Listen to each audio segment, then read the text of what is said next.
with bated breath.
Although we've looked at various foreign films, previously talked a lot about French cinema, Chinese cinema, Japanese cinema, we haven't delved much into Italian cinema on this podcast. A lot of times the Italian cinema that gets brought to English-speaking American audiences has either been extremely highbrow, Fellini for instance, known as the master of highbrow art house fare, or Bertolucci, whose Last Tango in Paris continues to make scandalous news, or extremely lowbrow and experimental. The spaghetti westerns. Although Sergio Leone's work is pretty universally praised, for instance, the spaghetti western genre is not. And when American actors went to Italy to do the spaghetti westerns, it was assumed that they had turned washed up, aged out of the Hollywood hero age range. Where I'm standing, going to Rome to star in movies does not sound like the fate worse than death that you seem to think it is. Come on now, you ever seen an Italian western? Huh? They're awful. It's a fucking farce. Yeah, how many you see? 1, 2? I've seen enough, all right? Nobody likes spaghetti westerns. Tarantino parodied that in Once Upon a Time in Hollywood, where Leonardo DiCaprio's Rick Dalton is flown to Rome after Hollywood is through with him to star in a spaghetti western, Nebraska Jim. Or on a different track, Italian horror and giallo films, meaning yellow, often combining sexploitation, elements of thrillers, and stylistic violence. Beginning in the 1960s and having a real moment in the 1970s, they exist on a sliding scale between crime thrillers and Italian slashers. Giallo is a lot like the American pulp. Originally it was a movement in Italian literature, cheap dime store novels with a trademark yellow cover. Starting with translations of American and British murder mysteries and thrillers, they soon had Italian authors not just translating, but writing their own. And like in America, where pulp novels jumped onto screen, in Italy, giallo became its own film movement. One of the directors best known for being associated with giallo is Dario Argento, who got to start writing screenplays for both Bertolucci and Sergio Leone, especially on the Sergio Leone spaghetti western Once Upon a Time in the West. So you're the one who makes appointments. And you're the one who doesn't keep them. What do you want? Who are you? Dave Jenkins. But in the 1970s and 1980s, Argento did most of his best-known work in the horror genre.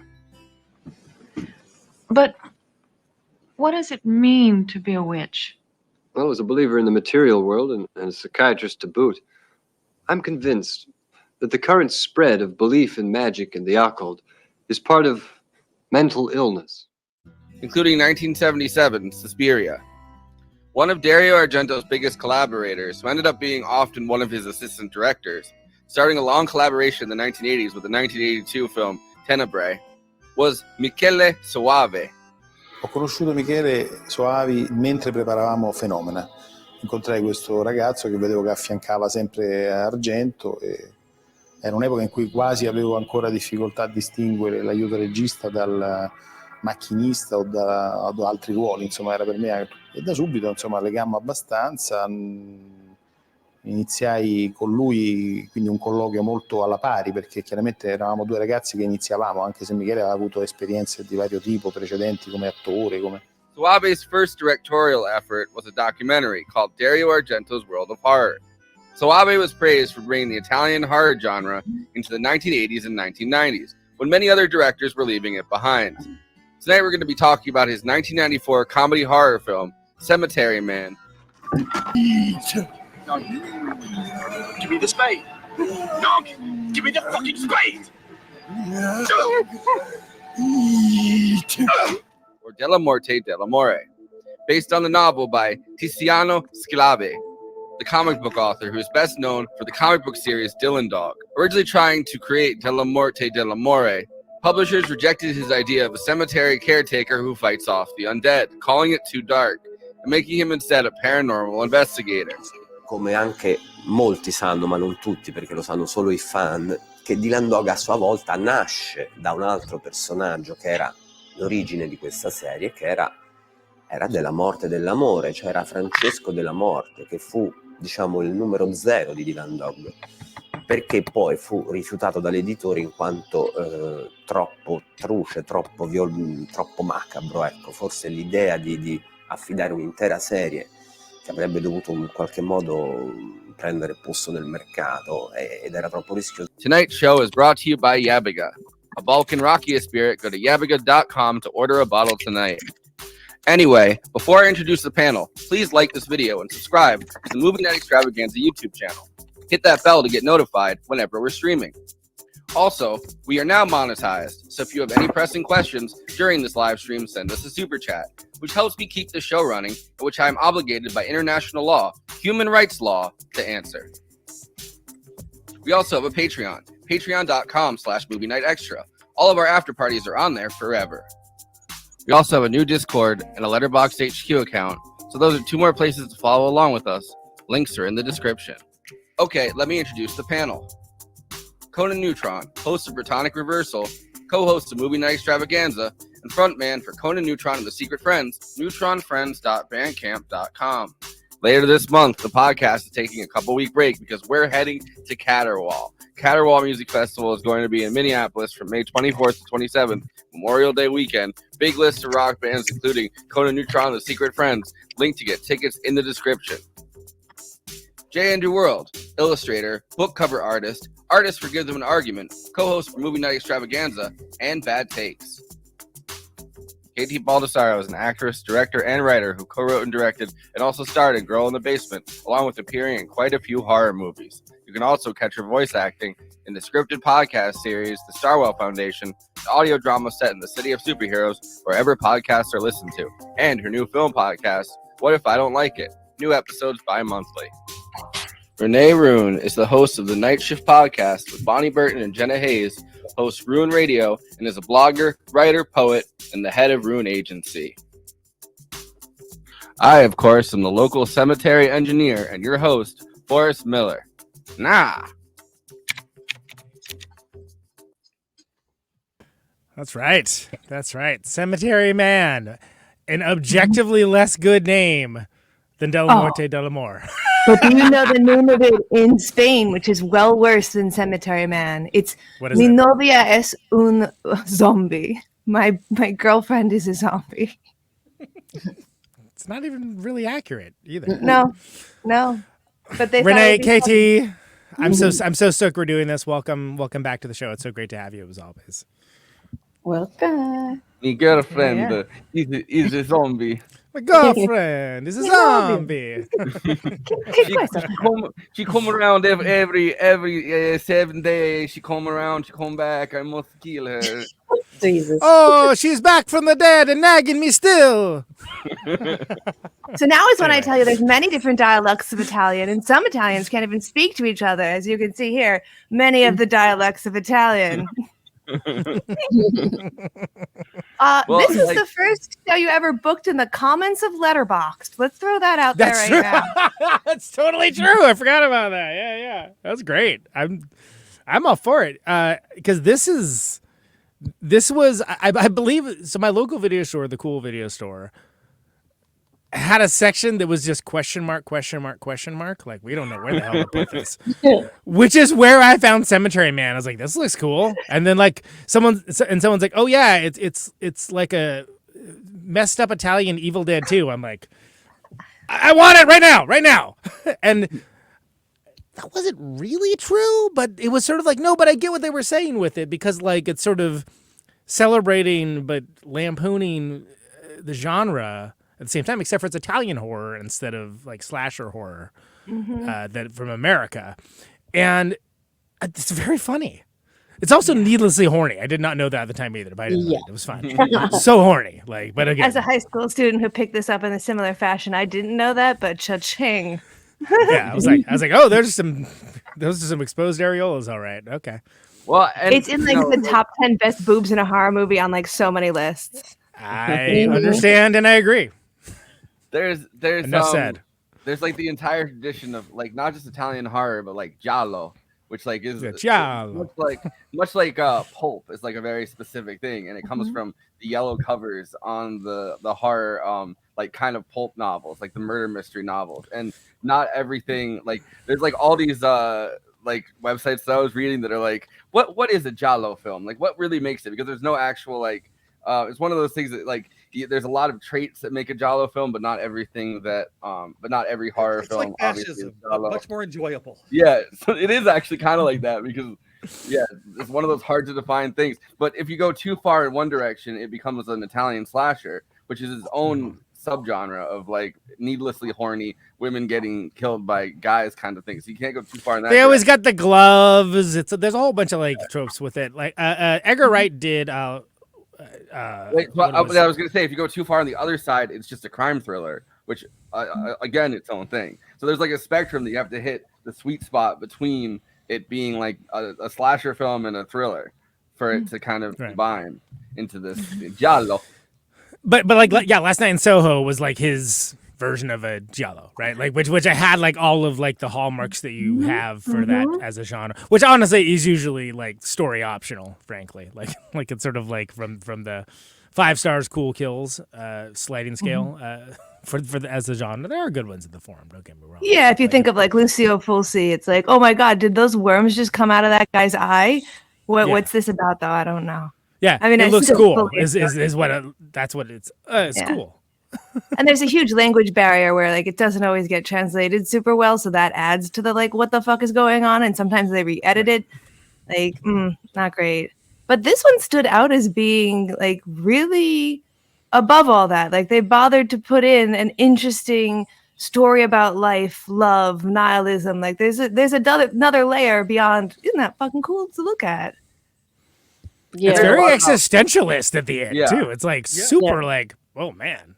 There's a lot about like, purgatory. It's like like a very Catholic vision kind of purgatory, where you're kind of trapped in this like liminal space between heaven and hell, and the entire and then adding to the Living Dead part of it, they're also trapped in that liminal space between heaven and hell. So who's really like is this his own personal purgatory that he's trapped in? Because he keeps like people get added to it. Nobody gets impregnated that has kids, right? Like once you cross a name off the phone book, which was a very funny bit. The one book he reads is the phone it's great. Book.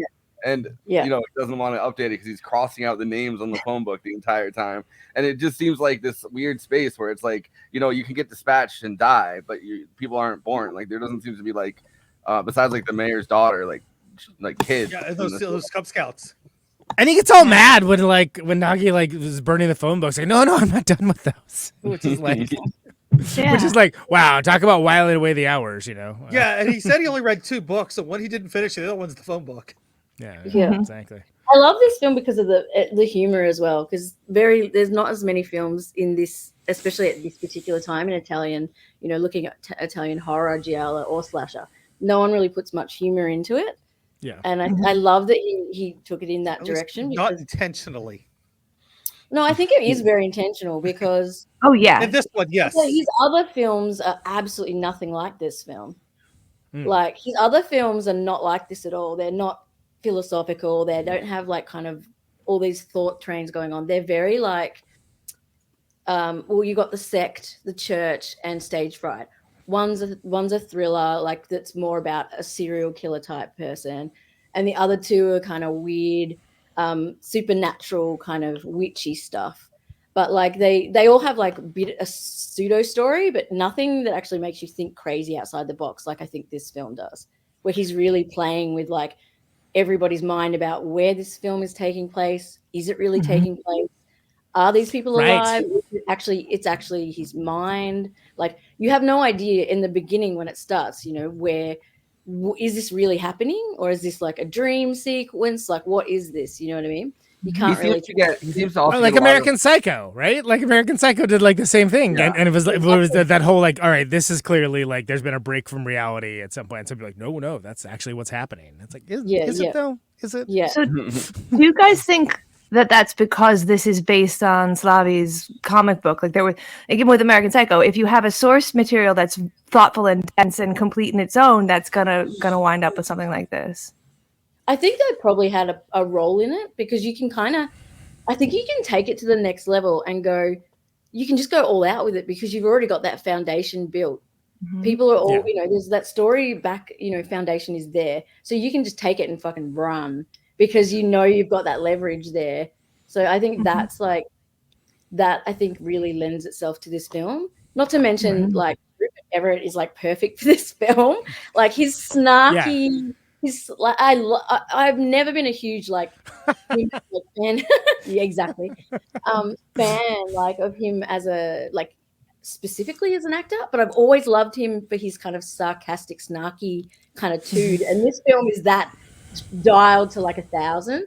I can't imagine, because who was the Matt Dillon you were saying? I remember. No. Yes. No. Like, it would never have worked. He does not have the charisma. He does not have no gravitas. Kind of. Well, the character was kind of based off of Rupert Everett, right? Like in the comics, like it's sort of like this. That's what I love even more, because that's so cool. Like that someone did a comic and was like, it's like this is like this is Rupert Everett is the inspiration for my comic, and then I love that they actually did get him to do it. Yeah, it's like when they the Ultimates came out and they put Samuel Jackson as Dick Fury in the comic.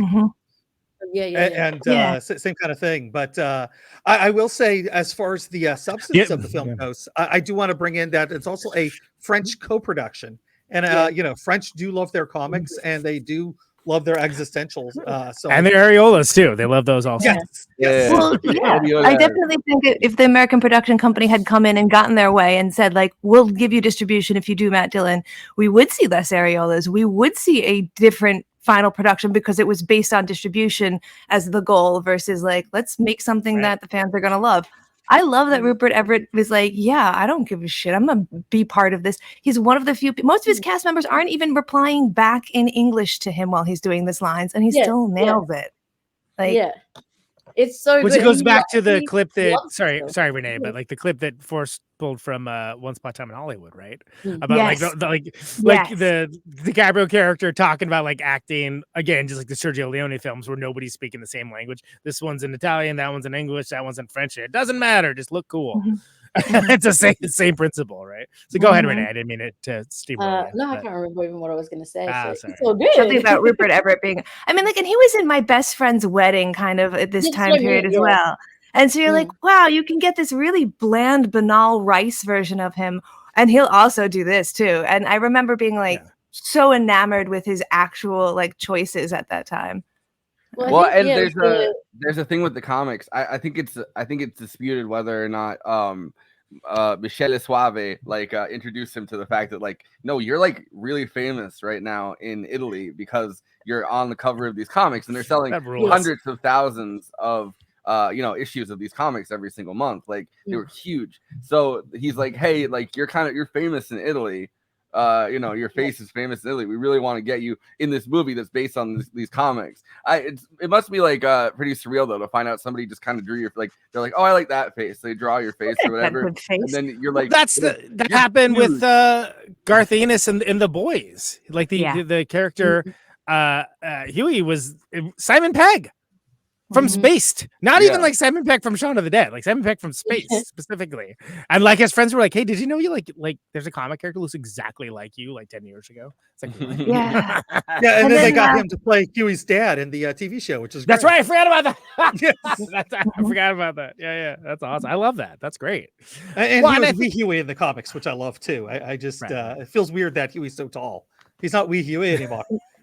It's interesting because it doesn't always go over that well. There's the actress that they based the Last of Us character on. So the actor who's in Juno now, I can't remember their name. It's Elliot Page.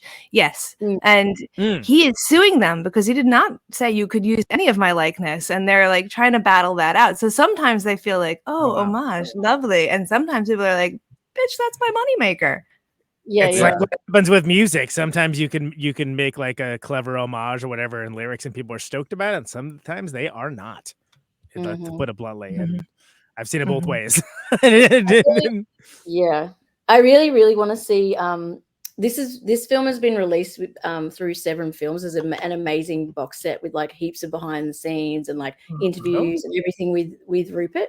And everything, and like, yeah, because if you search, like, Rupert just talks about how amazing this film is nonstop.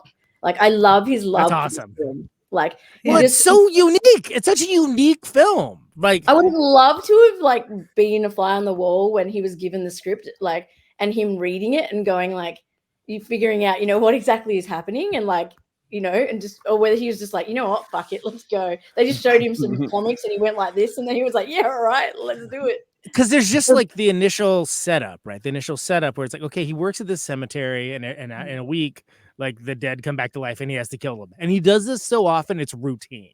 Him and his like mentally challenged friend, like it's part of their week. It's part of their routine. Nobody knows why. It's just a thing. You could do a movie just on that. And that's like one of like 7 things with this movie. This movie has like an excess of plot, but it manages to work. Yeah.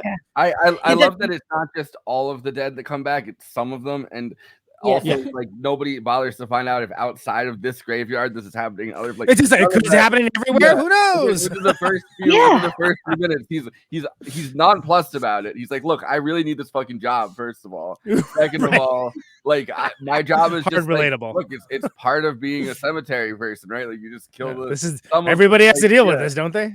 Yeah, you deal with that all the time, Forrest, right? And his lack of even really.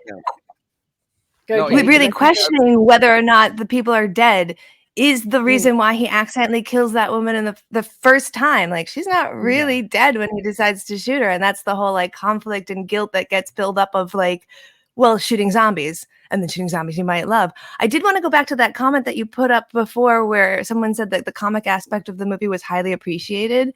Because we were talking about Rupert doing interviews, and he does a lot of interviews in which he says the reason why he thinks this succeeded so well was because it was a comic book, it was so heavily storyboarded to begin with, and that really led to the success of it feeling cohesive. Yeah, I have that interview of him talking about that. Oh, maybe we should go to it. Sorry. I blew up your spot. Fuck it. No, forget what I just said, guys, and listen to this. It's a way to get the producer credit on IMDb. Set it up. Knock him down. That's right. Everything needs to be channeled into a framework today that is promotable. And as soon as something is outside of a box, that's what our problem is, I think, with our culture in general, is that we don't now have the mechanism to see something that's outside of one of the particular boxes. And this film is a very good example. It's just on its own. And so, in one sense, a little bit lost.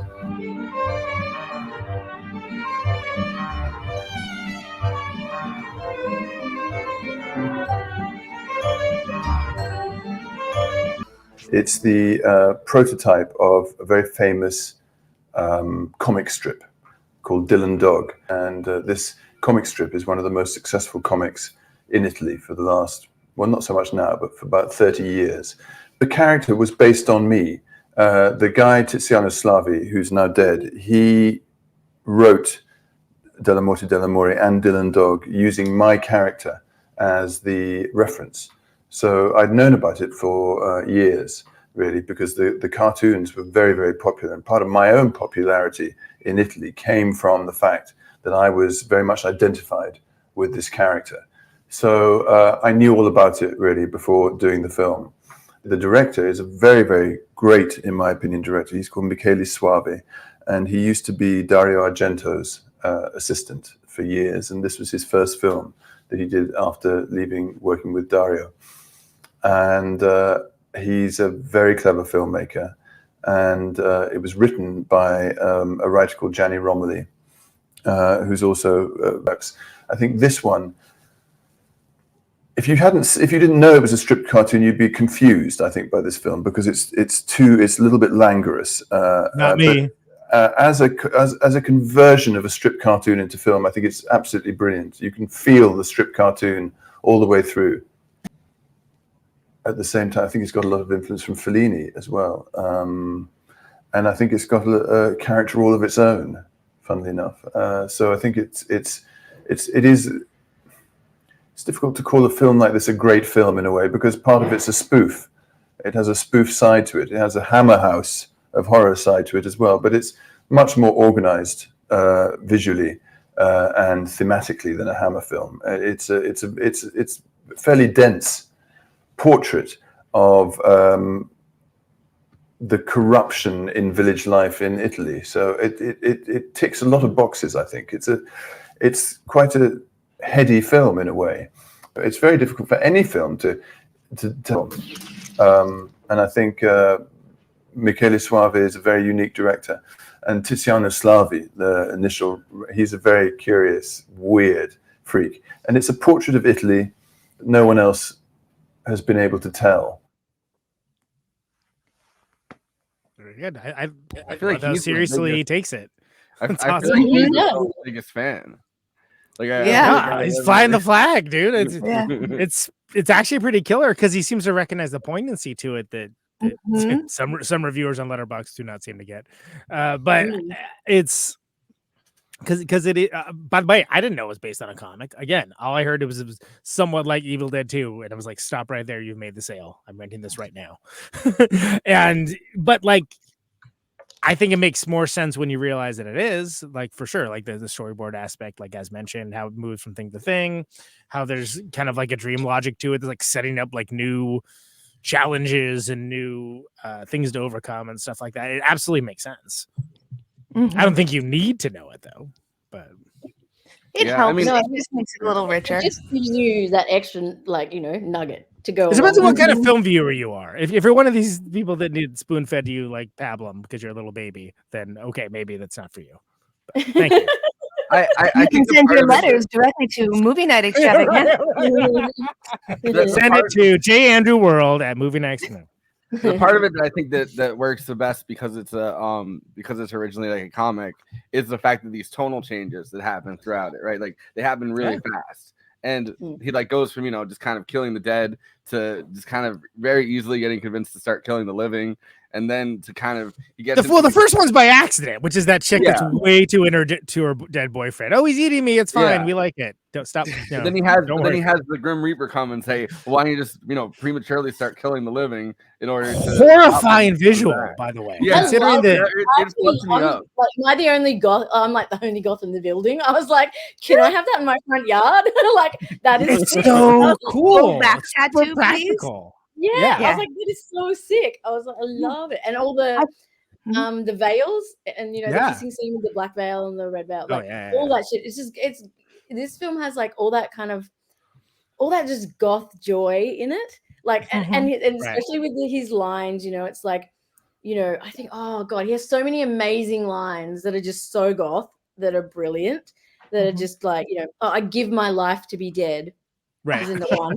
And then we all do what we can not to think about life. Like everything is just like it's like he's a walking kind of, I guess, like, I don't know, sassy Bauhaus lyrics. Yeah, like, Why did this resonate with me in high school so much? So angry. I know Conan and I were talking about the line. What was it? At some point in life, more dead people than living people. Yeah, you realize more dead people than living. Boy, is that true for this week. By the way, R.I.P. Steve Albini on Wednesday. Yeah. Real big loss in the industry. I'm so sorry for your loss as well. Lots to the world. He was an objective force for good, and people that try to say otherwise are idiots and should be shot on sight. Thank you. The testament is how many people I knew actually worked with him. Like just so many people were touched. It was pretty awesome. Yeah, and it's shocking. 61's way too young. But anyway, that's hard relatable as like, as a quote too, which again, there's just some all-time banger quotes, that and some of them are funny. Like You're supposed to be setting a good example. Now get back to your coffin immediately. Great. that's fantastic. I have no notes. It's funny. There's like you were saying it's such a great movie for goths, and maybe because I'm Italian and I got this when I was growing up, a very Italian lifestyle growing up. I felt like it made sense because there's a like kind of jovialness to the embracement of death. Like in an Italian funeral, you can hire people to mourn for you, and they're gonna do it really, really big. And so there's this like performance to death that kind of goes really well. Like I went to one where we had the women, like all the women walked down like the down the center part of the church, and they were all wailing. And I was like, this is just a little tad dramatic, dudes. Like, come on. And then you had to because not like I normally go walking into churches. Like seriously, I'm going to burn set on fire. What do you do? I have to be invited otherwise. So I walked in and then I'm like, it was a really close friend from the film industry, and I didn't want to. I have a lot of respect for him, so I was like, this is how his family is. Have to go with it.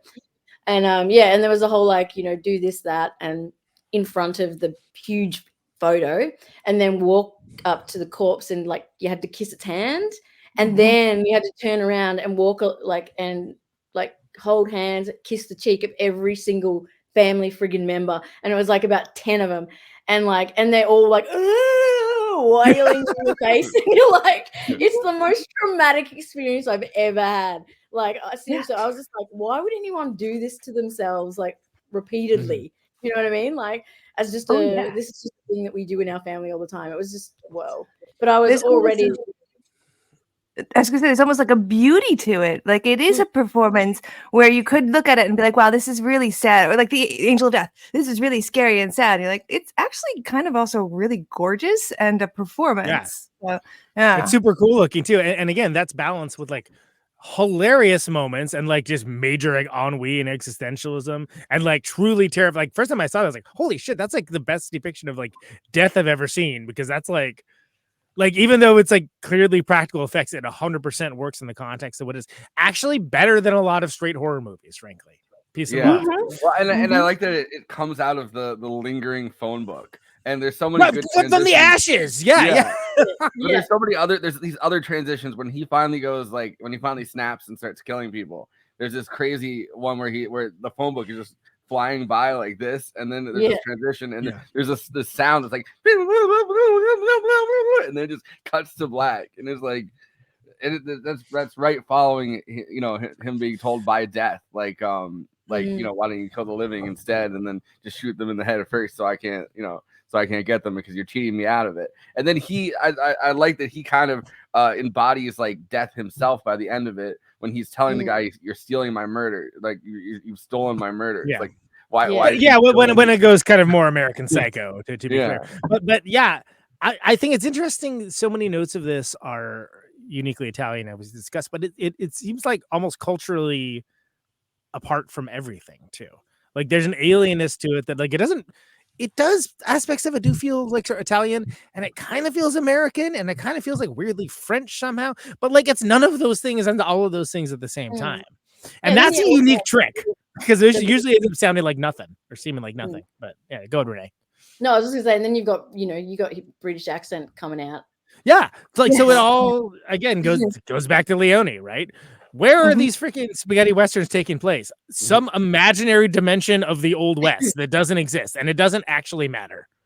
Plus, you've got some of the voices are matching the lips, and some of them aren't, and that really creates a sort of strange dissonance in the world that you have. I have a question, total question for the group. It's definitely like a liminal space that they've created, and it feels kind of universal because ironically it's inverted, where like there's way more things that are alive in the cemetery than are outside of it. Most of the death is outside of the cemetery. Like when you're thinking about liminal space movies, what do you think is a key aspect to achieving what we find in this movie? A big question. Like I do think the fact that it's so strangely shot helps me know that it's like, okay, this can't be reality. This doesn't look like anything I've actually seen before, but it has small props and things that feel familiar.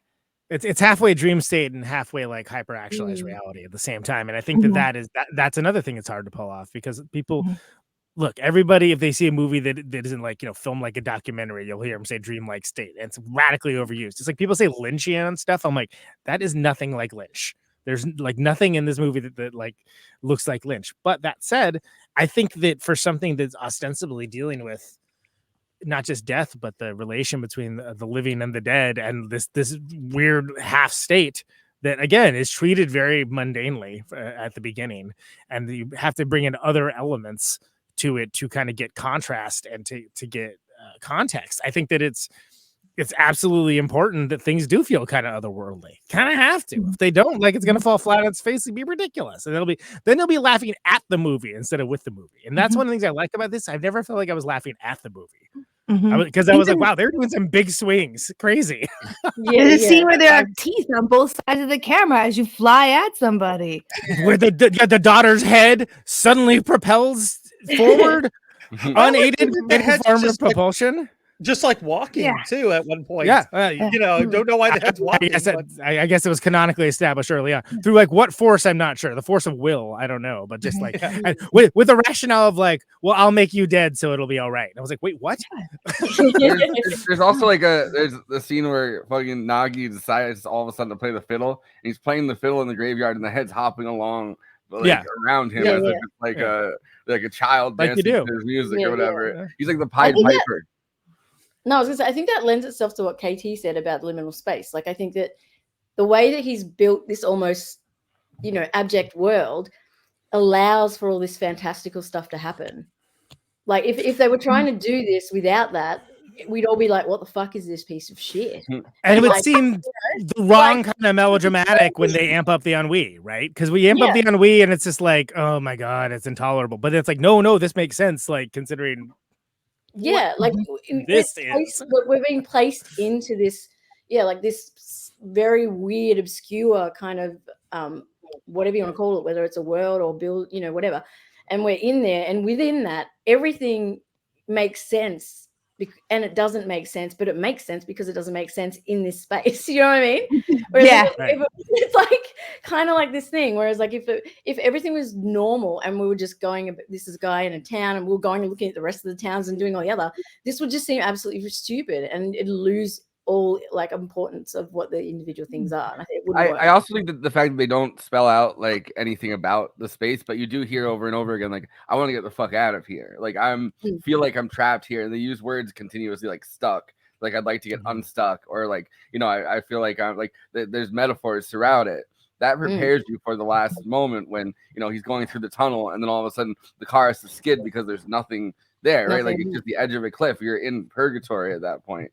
And I think the fact they prepared you for that with this like constant refrain of like, I want to get out of here. I don't know, like, I've never tried to get out of here, but at some point I'm going to try to get out of here. I'm stuck here. This is a place I'm stuck. I've never been outside of this place. Like, that constant refrain kind of gets into your head by the end of it, so that when he finally hits that point, you're like, yeah, all right, like, so it really was he really was trapped somewhere. Like, that wasn't just normal small town purgatory. On the back of that, he says over and over again, like, doesn't know if the world exists outside. Doesn't know if it exists. He's never been there. Does it exist? He keeps mentioning it over and over again. Like, does it exist? I haven't seen it. What would it be? Like, which clearly gives you an indication that his world is this space. He doesn't know what is outside of that. So you kind of have some kind of feeling that that's what's going, that, we're in some kind of unique space. Right. So but it also implies the knowledge of there being other space. Like, there should be something outside the town. Yeah. Well, and that's this movie, when it was paid attention to, which was not much and often, the ending was compared to The Quiet Earth, which is another movie that I love that has like an ending that you're like, if you miss the last 5 minutes, like, it's a different movie basically, because people were like, what? But with that one, it's sort of like more of a, no, you just got to ride with it, man. Like, it isn't like built up as much, right? Because it's like the end we see the snow globe. It's like, and there's a lot of people that are like a lot of literalist movie viewers that were not pleased about that, where it's like, okay, when he was randomly killing nurses and nuns, that didn't bother you, but the snow globe did. Okay, all right, sure. Well, I guess it's trauma from St. Elsewhere. Well, I mean, the snow globe is another metaphorical thing that traps people in, traps people inside of a world, right? Like it's a classic device, I guess, for showing that there's a world The contained key within of the the snow globe. snow globe, and I wanted to bring this up later, but we may as well since we're already talking about snow globe. But the key to the snow globe is not that they're trapped in it, but you see the snow globe at the beginning of the film already, right? And they're there. Yes.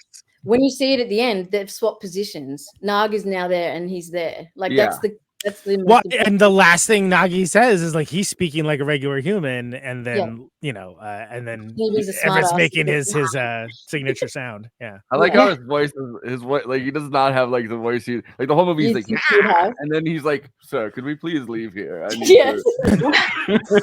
Man, I would like to go home now. Just that sense of not knowing, what is real or what people are pretending to be or whatever, because obviously he was playing a character, he was playing a role that he needed to fulfill in that space. Like so because he isn't mentally challenged. He's No. mentally challenged, but he's not. And Right. when you Francesco cannot put together that skull puzzle, and Nag puts it together in 5 seconds. It's like he's not a dumb person. Like he's playing a specific role within the world that Francesco needs to function at that space in time. He's also the one that burns the phone books and brings out death, right? Like he's also the one that causes that that the film to get a lot bigger, I think. So I think that's the moment that the film gets a lot the scope of it broadens out, because you're like, what the fuck is like, and then it's like the Grim Reaper, and it's like he's almost in competition with the Grim Reaper at that point in this weird way. He even like says to him right before they take off on their ill-fated trip to the cliff at the end of the town. He says to him, he's like, I can cheat you, like I'm gonna cheat death pretty much. But like you can't do, but he's gonna try anyway. Gonna give you his best shot, yeah. Francois Haji Lazaro, which is the name of the actor who plays Nagi, he is a musician, like with who had a whole career of playing records and like having a musician's career before and after all this. He also was in City of Lost Children too. I was gonna say that. I went into this film knowing that film ahead of time, and I think that may be why I appreciated his character so much. And I was gonna say, it feels like he's a literary idiot. Like he's way more going on than is going on. Like in the Russian literary concept of the idiot, where they're playing this naive person, but they're actually a catalyst, like Forrest was saying, to a major parts of the plot. And without that ending that we get, where he suddenly starts speaking, it doesn't feel like there's a full circle for the character of Nagi. So when people say like, wow, that ending came out of nowhere, I feel like it did. If you're paying attention. It felt kind of I closure for me. Great actor though. And City of Lost Children, great. I saw City of Lost Children later, but film. like, and so I had the opposite perspective. Like, is that the guy from Cemetery Man? Yeah. And a similar level of like nihilism, beauty, and weirdness. Like I think this would be a good pairing with City of Lost Children. And Ron Perlman did not speak French, so he's just doing that all phonetically. So Ron and Rupert probably had similar experiences filming these movies. Nice. It's interesting that he's a French actor and then and Anna Folco, who's like the model that I thought it was Fulci. Fulci. No, I think Fulci's a That's a different director, isn't it? Yeah, that's a director. Fulci did Zombie 1 through 5, but it might be spelled different. Anna Fulci. Someone in the chat Fulci, save right. us. Fulci, yeah. Right. Well, Anna Fulci is 2 attempted snap corrections defeated. I wrote down full. I wrote down. What happens when you put 5 white people in the room? She's Finnish. What I said. Like she's Finnish and Italian, right? She's like which explains it, because she has a very. So then it's Anna Falci. You say the first name Swedish, the last name Italian. Well, she has a very interesting look to her, so it absolutely makes sense if you stop and think about it. But yeah, by the way, she's also on Instagram, by the way, and at 52 is looking pretty damn good. I was gonna say. Yeah. Did you try and slide into those DMs? I did not. her like backstory or whatever, when she moved when she moved to Italy, right? She was discovered really fast, and one of the last things that Fellini ever did was these TV commercials, and she was discovered as like the one of the centerpieces of his TV commercial. Weird. Oh, was that for Fellini? Fellini did a commercial? Yeah. Yeah, towards the end, yeah. Yeah. Well, I mean, Okay. What a rough way to we get got those involved with wine this. commercials. We got those wine commercials from Orson Welles, so why not? Yes, we know a place. The Orson Welles frozen peas commercial. Robert Mondani knows. Yeah. They were Italian. That was me on Italian the last after party we did. Thank you. They were these big Italian bank commercials in 1992. So it would have been right before this, before they started like filming this. By the way, she's yeah. So she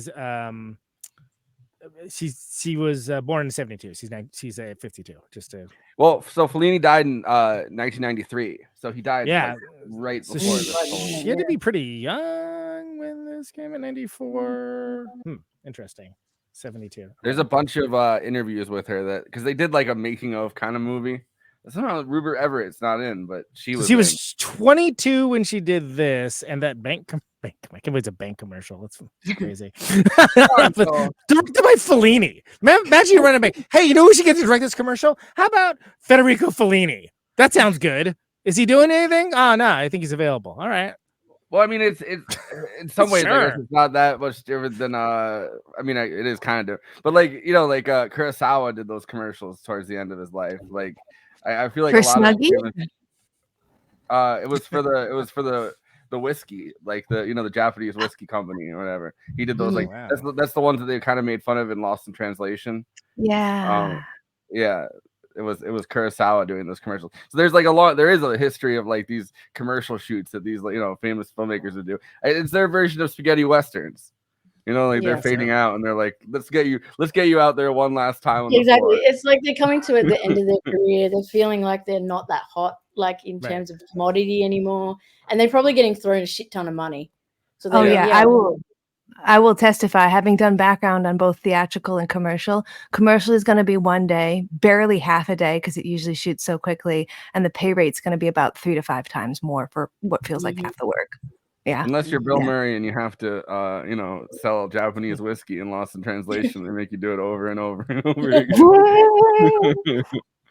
But so this is, I found this documentary. It's like a making of documentary, where a lot of stuff was from. And this is I said Anna Falco, like Captain Falco for some reason. I don't know why I wrote that. Like Falco from McCluskey. Yeah. Anna Flacco? Exactly. The Rain Rocco. He's wishboarding. On his ID card, it reads distinctive visible marks, all. Miyagi è, come dire, è una specie di mascotte che tu ti porti sul comodino, che oggi magari i bambini hanno nella cartella appesi a un portachiavi come un piccolo Shrek. Insomma, è una creatura, non si sa nemmeno bene che cos'è. È una specie di cane che vive sotto il padrone, che il padrone batte il piede per terra per chiamarlo, questo rapporto quasi di sadismo, di schiavitù, di amore e odio, però in fondo di amicizia, di affetto, perché in fondo gli vuole bene a quel cane.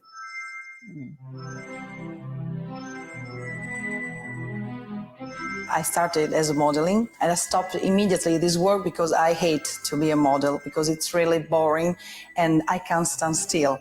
Usually I'm really excited for life, for everything. So I decided to begin an actress. I arrived in Rome. It was 14 years ago.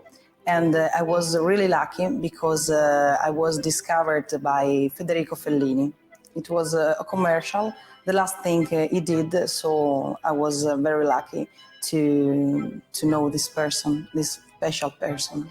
I became immediately very famous, very popular in the magazines, So Michele Soavi called me, and I was so surprised because it was the third experience for me, and to work with a famous actor as Rupert Everett was, it was really fantastic for me. So I was excited. Che di grande professionalità.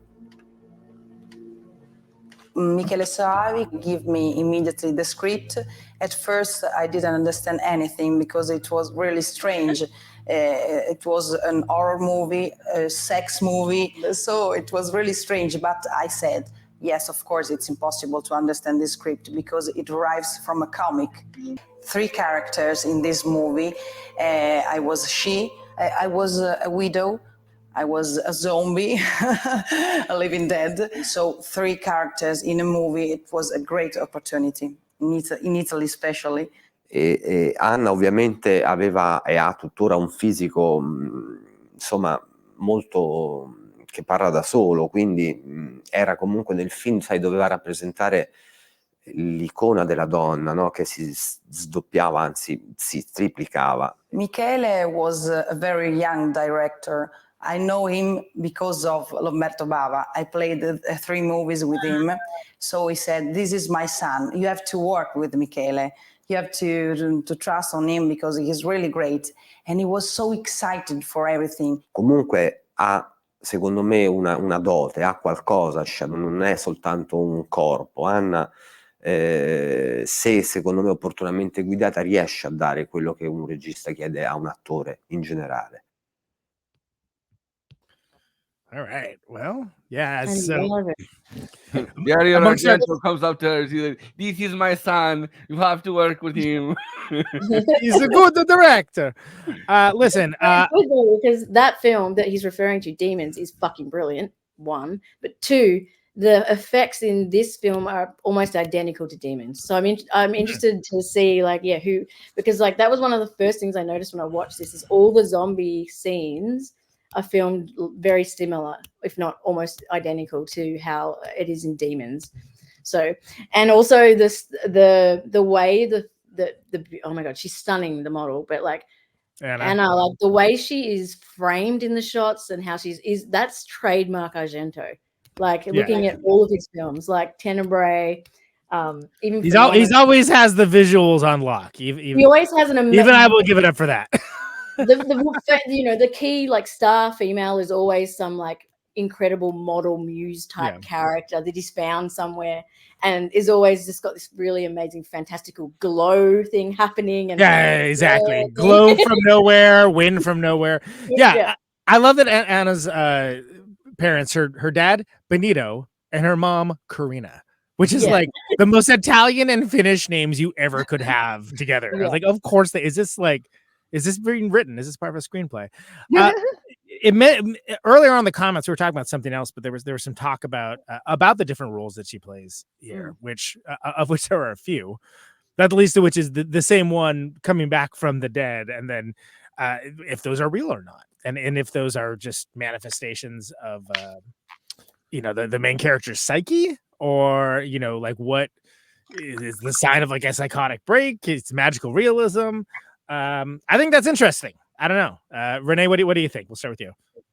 Ooh, yeah, I think that, well, I guess it depends on what it does. It depends on your view, I guess, on the entire film and where it lies. Because there's a lot of different themes, I guess, you can cling to in this film. But if you're one of the people who are of the view that this film is, it's his psyche. He's in a coma.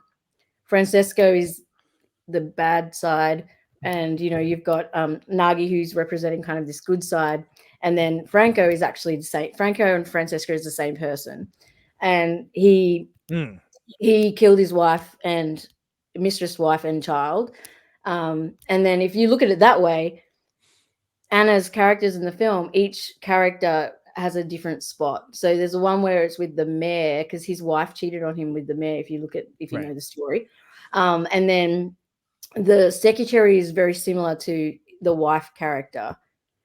And then so they could be manifestations. Like when you have a dream, how people turn up in your dreams in all sorts of weird fucking characters and Yeah, places. college girls who turn Yeah. out to be prostitutes. So let me put the space heater on a bed because reasons. Yeah. Yeah. Space heater. Yeah, I know, right? Who puts? Yeah. So, like, Whoa, the that's space a heater weird. thing. I was like, are you trying to burn her alive? But yeah, because like there is like like when you have a dream and you think about some person's face from like 20 years ago. Yeah. On some new body and some new storyline in your head. And when I think about this film, that's how I think about the world. I think it's like in a world where it's limited in terms of a short space, like it is when you're in a dream, you're kind of stuck in this globe, but you can manipulate everything within it. And that's kind of how I view this film. It's like all these things can be happening within that space. And it's like, so anything's possible and you can go anywhere with it. And I feel like it's just weird manifestations of all different parts of his reality or life that he can't deal with, why he's stuck in his kind of mental purgatory. And he's dealing with the consequences of life and death and what he did and where he's stuck and what he can do, kind of thing. So I feel like it's all manifestations of those feelings and like Katie mentioned earlier, like the guilt and all of that stuff. It's all like rolling along. That's kind of how I view it. But yeah. Wait, Renee, Great explanation.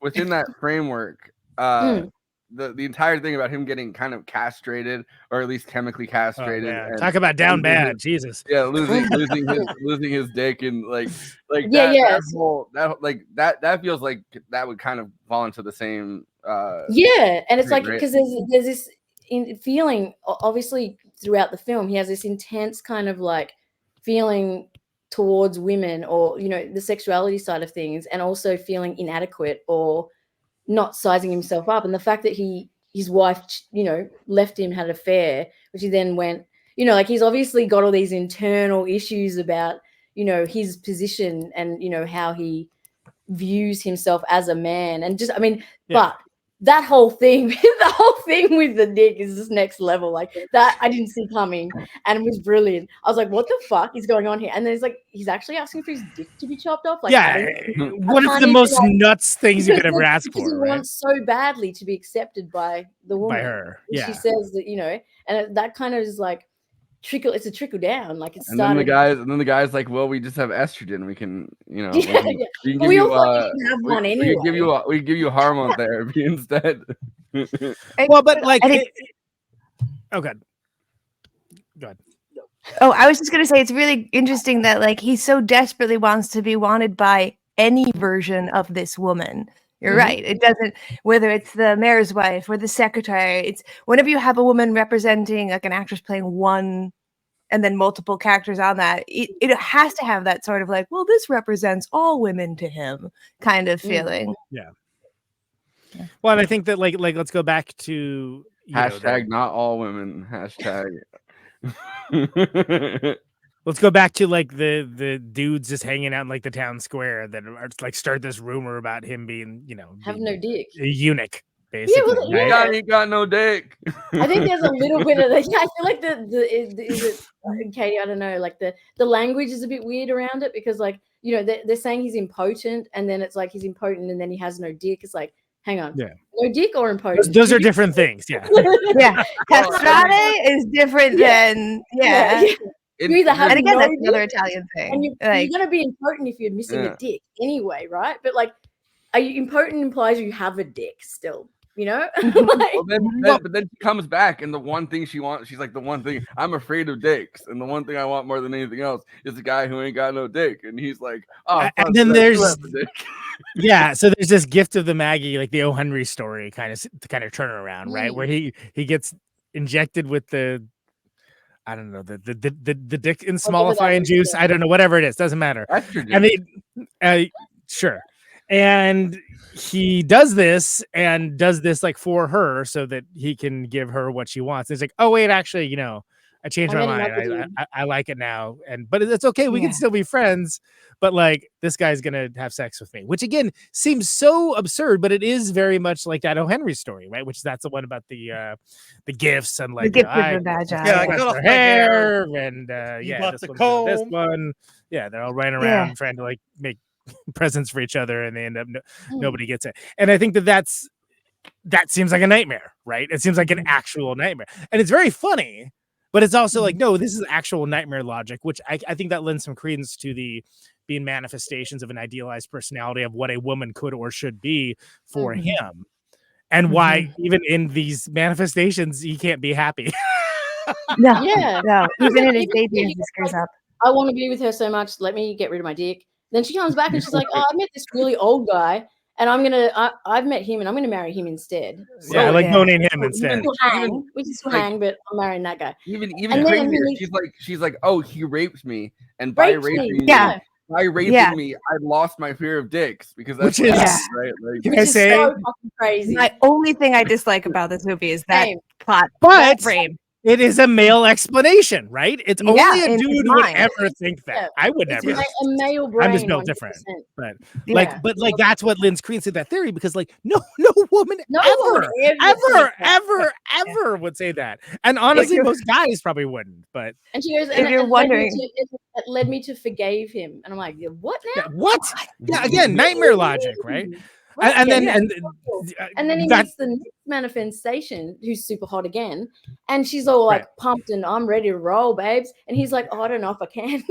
and then right, which is So now he again can't live up to it again. hilarious. And then he gets excited again, and then finds out that she's actually a prostitute. Well, first of And all, doesn't like he like her at all. magically can do it even though it's not shown, which is again Yeah, very yeah. yeah, class but he good. also says he also gets to say he does it twice, and then she's like, "You just came 3 times." He's like, "I faked it the third time." Again, Yeah, which goes back to like the male ego, the false bravado, blah blah blah, etc.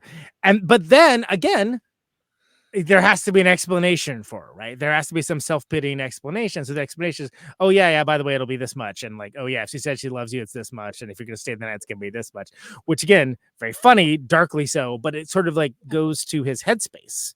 It goes to his it lends headspace. itself to that whole like male, like I don't know, that kind of whole male idea of like, you know, being ruined by one woman, and it kind of like then manifests in this way Right. that you're like, okay, I'm never good enough for any female because of that's what happened. So it's like his wife left him. They for, want like, all the dick, they want none of the dick. I don't even know. But yeah. And so just kind of like from then on, he's either he's like, you know, overthinking or underthinking and like super, you know, like back and forth, like kind of thing. It definitely has a certain like neurotic Jewish almost Portnoy's complaint Philip Roth aspect of it. Like even when he's Bo's daydreaming- afraid, maybe. Yeah, he's still gonna. It does. It really does have that aspect of even in this dreamlike state with our protagonist who controls the world. Not really sure that he knows that he's still gonna achieve getting defeat from the jaws of victory. He's still miserable. He's still miserable in every possible scenario. Yeah.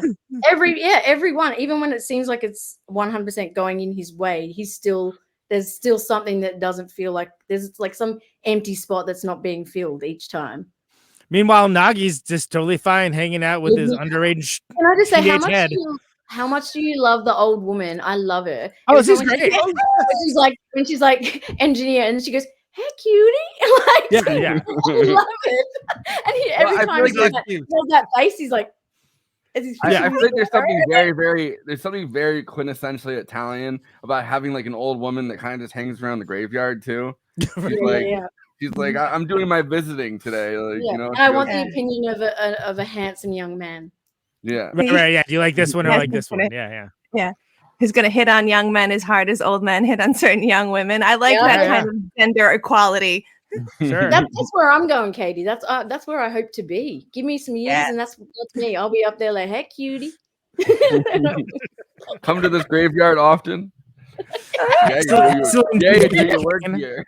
Yeah, exactly. Yeah, Oh. here every day, actually. Yeah, every I day. could pick up sons and daughters, you know, like they're there mourning their parents, and I'll just be there. Hey, cutie. Hey, cutie. I really find it the sequence that I find kind of like fascinating though also is when he confronts his friend in the coma that may or may not, I guess, kind of reflect his own story about himself that's killed his wife and daughter, and he starts accusing the guy of stealing his murders. Like that, it just stuck up. Like it stuck out to me so much more than I don't know, like a lot of scenes, I guess, in this. And there's something. So I mean, like I think a lot of this movie is not as much dreamlike as like purgatory-like, but there is something so insanely dreamlike specifically about that whole sequence with the guy who's supposed to be in the coma, but then he wakes up from the coma, and then the nurses come in and the perspective gets really long. in the room, and like the shot from the yeah. top. Oh, I love that. The whole sequence of that feels like you're spinning out of control. And it definitely, I've had dreams where suddenly the plot line becomes very intensely important over what feels like unrelated to the previous scene. Like all of a sudden you're having a conversation with your mom and you're like, I need to know who touched all the spoons in the kitchen. And you're like, oh my God.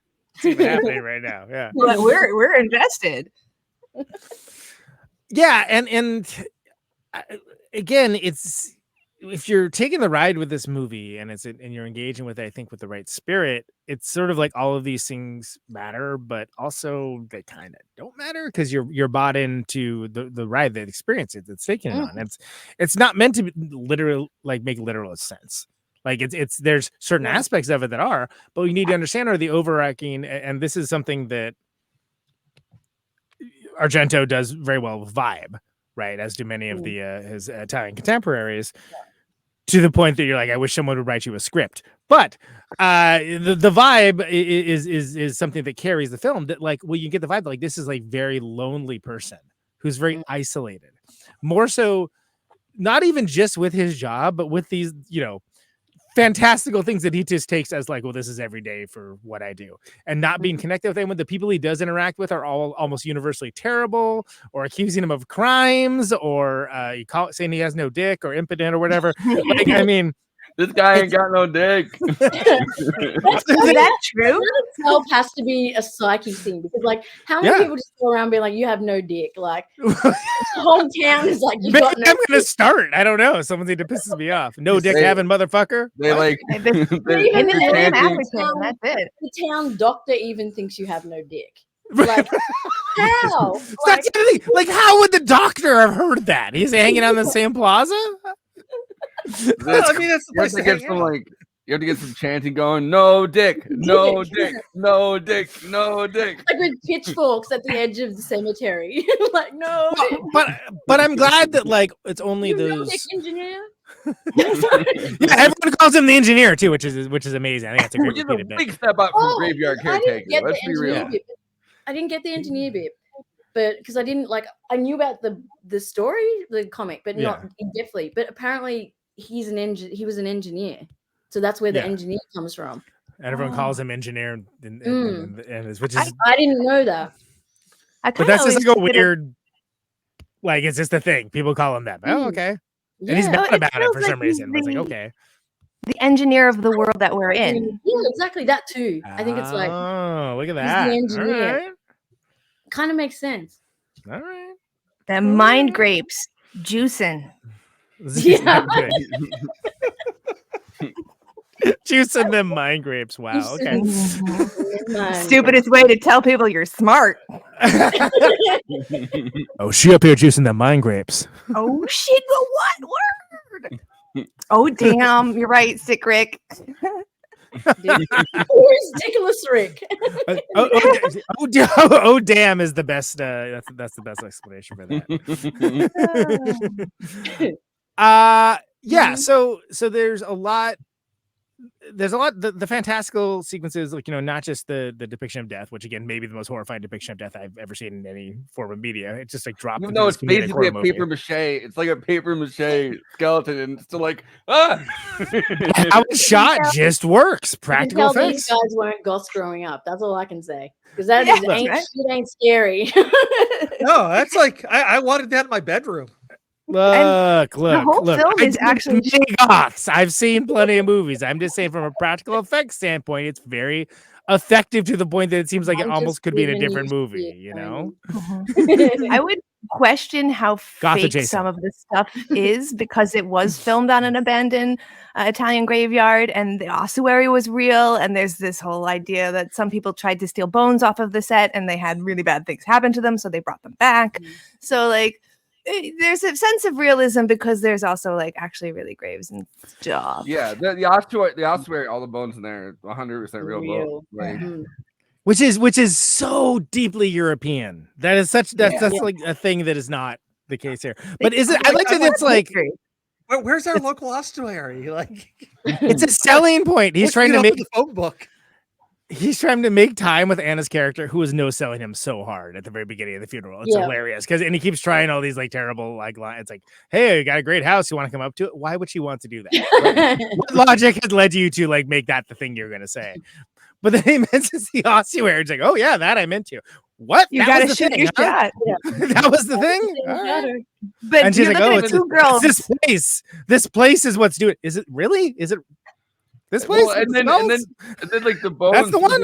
Okay, the for bones both seem of to be, us, like, yes. Drawing her. The bones seem to be drawing her in. Like the bones are drawing. Yeah. She's like, no, Yeah, I yeah. can't. My husband just died. I can't. But the bones. There's so many The bones. Yeah. Things are all Rip burned up. her shirt off too. Yeah, they rip off her I've clothes. It's like, what's happening? I've never been to an ossuary, but unfortunately, if my husband were to die on the same day, a hot guy was like, hey, you want to go see an ossuary? I would have to be like, yeah, I guess I got to go see that ossuary. I mean, yes, let's go. It's just a hard chance to come upon. He should have led with the ossuary. He did like 7 like pickup lines that didn't work. Just lead with that. I'll be Like, like, I "Hey, got let's a go see some head thing." disabled guy living under the floorboards. You want to go see that? yeah. Well, and I I've also fallen for that before. I love the male breakdown. It's kind of crazy. Yeah. So I what, love Renee? the male. I love the male breakdown tantrum he had in the hospital when he's running down the stairs and he's like, "It was me." It's like Yeah, someone's like, you know, when you're running and you're like, Yeah. "I did it," and then run. You know, like, it's so fucking gold. I was like, "That is Got to get so- it out there. Yeah. That is But so the line like before so that- immature." I was like, "That's definitely in his brain," because like seriously, it's like, "I did it." Whee! Right, The right. line Not- before not- that yeah. of the cop going, "Oh, good, you have a gun. There's a madman up there." Yeah, it's Yeah, brilliant. Yeah. You'll be able to defend Well, yourself. There's the other one. He tells the nurse that runs in, and he's like, oh, they did it to each other because he put the gun down on the dead, like on his And they friend were in the coma. odds or something. And then she's They like, were he's odds? like, what? You don't believe me? And then he picks up the gun and shoots that nurse too. And it's like, Yeah. And she's All like, right. no, I don't believe you. That sounds like a really weak story, dude. I would have been like, yep, sure do. I'm out of here. The way that he throws the gun down on his friend though, and he's like, they did it to each other. Like, Again, hilarious because it's like, what? What? Like, who still thinks that this movie is like actual reality at this point? Yeah, right? I mean, and no one in hey. no one in the hospital is even hearing all these gunshots. Yeah, yeah. either. Fucking, it's a hospital. with Splattering everywhere. 1, 2, 3 reports, and everyone's like, whatever, no big deal. to be fair, it's an Italian hospital. You know, like some of those machines, you know, like some of those machines could sound like gunshots. You know. And I've said this before about horror, where just like you need comedy to break the tempo of what is actually Right. scary. But I think that they use that here to break the tempo of what is actually surreal. So this whole exchange between him and his friend is very surreal, and you're in it for a while. And then to get you to shake it off and keep staying in the film, they throw in shit like that is also funny in a real surreal way. Yeah, or the Very I'm sorry to say it again, but the no dick, like that sequence, like still I'm like, like Got those no dick blues. he's like, you must do love it now. Ghostbusters. And he's like, oh, you do have one. Like it's just like Yeah. It's shocking. What a shocking development. brilliant. And also the scene where I think it is the scene with the phone books I loved, where the chick, the lovely little lady is like, hey cutie, and he comes past, and when he drops everything and he turns around and like Noggy's got this giant, like he's pissed all of his pants. I'm like, how did I never notice that before? Right. I was like, that's fucking bizarre. And I'm like, imagine playing a role where it's like, okay, you're just gonna be this mentally kind of defunct dude who like throws shit around. Also, the food, like the mountain of spaghetti with some my bread God. on top, and whatever the fuck else that was. Like just like fucking crazy. It'd be a fun role to play. There's Well, another line. when Nagi vomits, like he gets like Oh real. yes, yes, the vomit. Also And with then the he head does it on back to her, him later when he's as a head. wiping the daughter, like wiping her mouth and all the Yeah. beer's coming out. Yeah. And the dad, and he brings her dad in, and Yeah. he's like, no, you won't. And then she's like, flying head. Amazing. Yeah. There's a part when he first throws up in front of her, and then he's like having his tantrum or whatever, and and Francesco's like talking to him, and he's like she's a child, Noggy. And he's like, nah. And he's like, what? He's like, you are not a child. You are a year older than me, which is just like one of those details that's like, Yeah.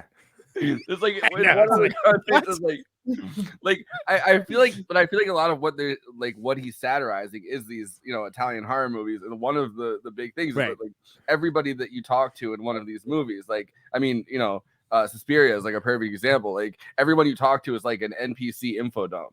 Like, you go up to someone and they're like, totally, yeah. So, but like, so I feel like throughout this, he's parodying that, and like one of the times that he parodies that works really well, like right after the whole big accident with the, you know, the Boy Scouts and the daughter and everything, he's talking to the cop guy, and the cop guy's like, and then the bus hit those kids, and he just explains like play by play the entire thing. Can we just talk about the fact that like a bus full of Boy Scouts dying doesn't even rate in the top 20 of like craziest things that are happening in this movie? It's like in the bottom 50 somewhere. The most incredible shot though is as everything explodes, like because first you see the kids crash into the motorcycles, crash into the bus, and then the bus is going crazy and it's going towards the cliff, and then it's just the image of the horse. The horse reacts to it. It's like, oh, it's like, why is the horse reacting? The horse gets a reaction shot. But you don't see the bus go over the cliff because you're watching the horse. Like, oh shit, that's crazy. I mean, he's a horse. It's probably not a very eventful area, you know. And the horse is just looking there for a second, and then you hear a crash, and the horse goes. And then somebody's head gets run over immediately too. It's like like a cassava melon or something. It's like, holy crap! That got really. The other thing that I wanted to bring up, nothing good is gonna happen when they're on those motorcycles and they're like, oh yeah, everything's good. This is not gonna end well. The next scene though, the next shot, they're singing the "Never should have gone out to the Boy Scout picnic, never gonna," and I want that played at my funeral. Let the record show, yeah. Like their coffins lined up, or even it's like what? That's so, you know, like, you know how they're walking along all the coffins and you sort of, they've all got shit ones, and then it gets to the daughter and she's got that glass like fantastic thing, and then the next dude's got like what looks like just a wood thing with his bike tied to it. It's like, right, yeah, totally. Like, okay. I mean, you got to set up for him riding out of the grave with a bike, which is an amazing shot. Oh my god, can we say, is that one of like the coolest motorcycle shots in movies? Because like, first of all, they buried him with his motorcycle, okay, but like, secondly, it's just ready. It's got a ramp in there. Who knows? I mean, they buried all of them with their motorcycles. Just keep being a motorcycle. It felt like Meatloaf in Rocky Horror, that kind of character. Exactly.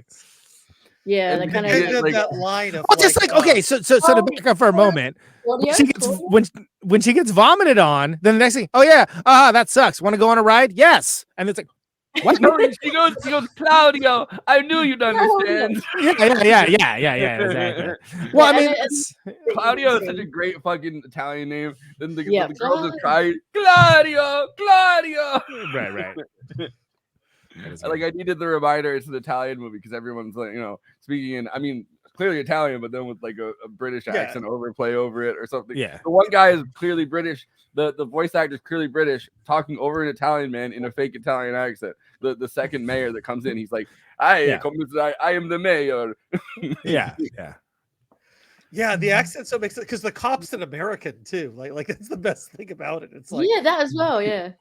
I saw the mind your business. I shall be eaten by whoever I want. The top reminds me of still one of the best scenes.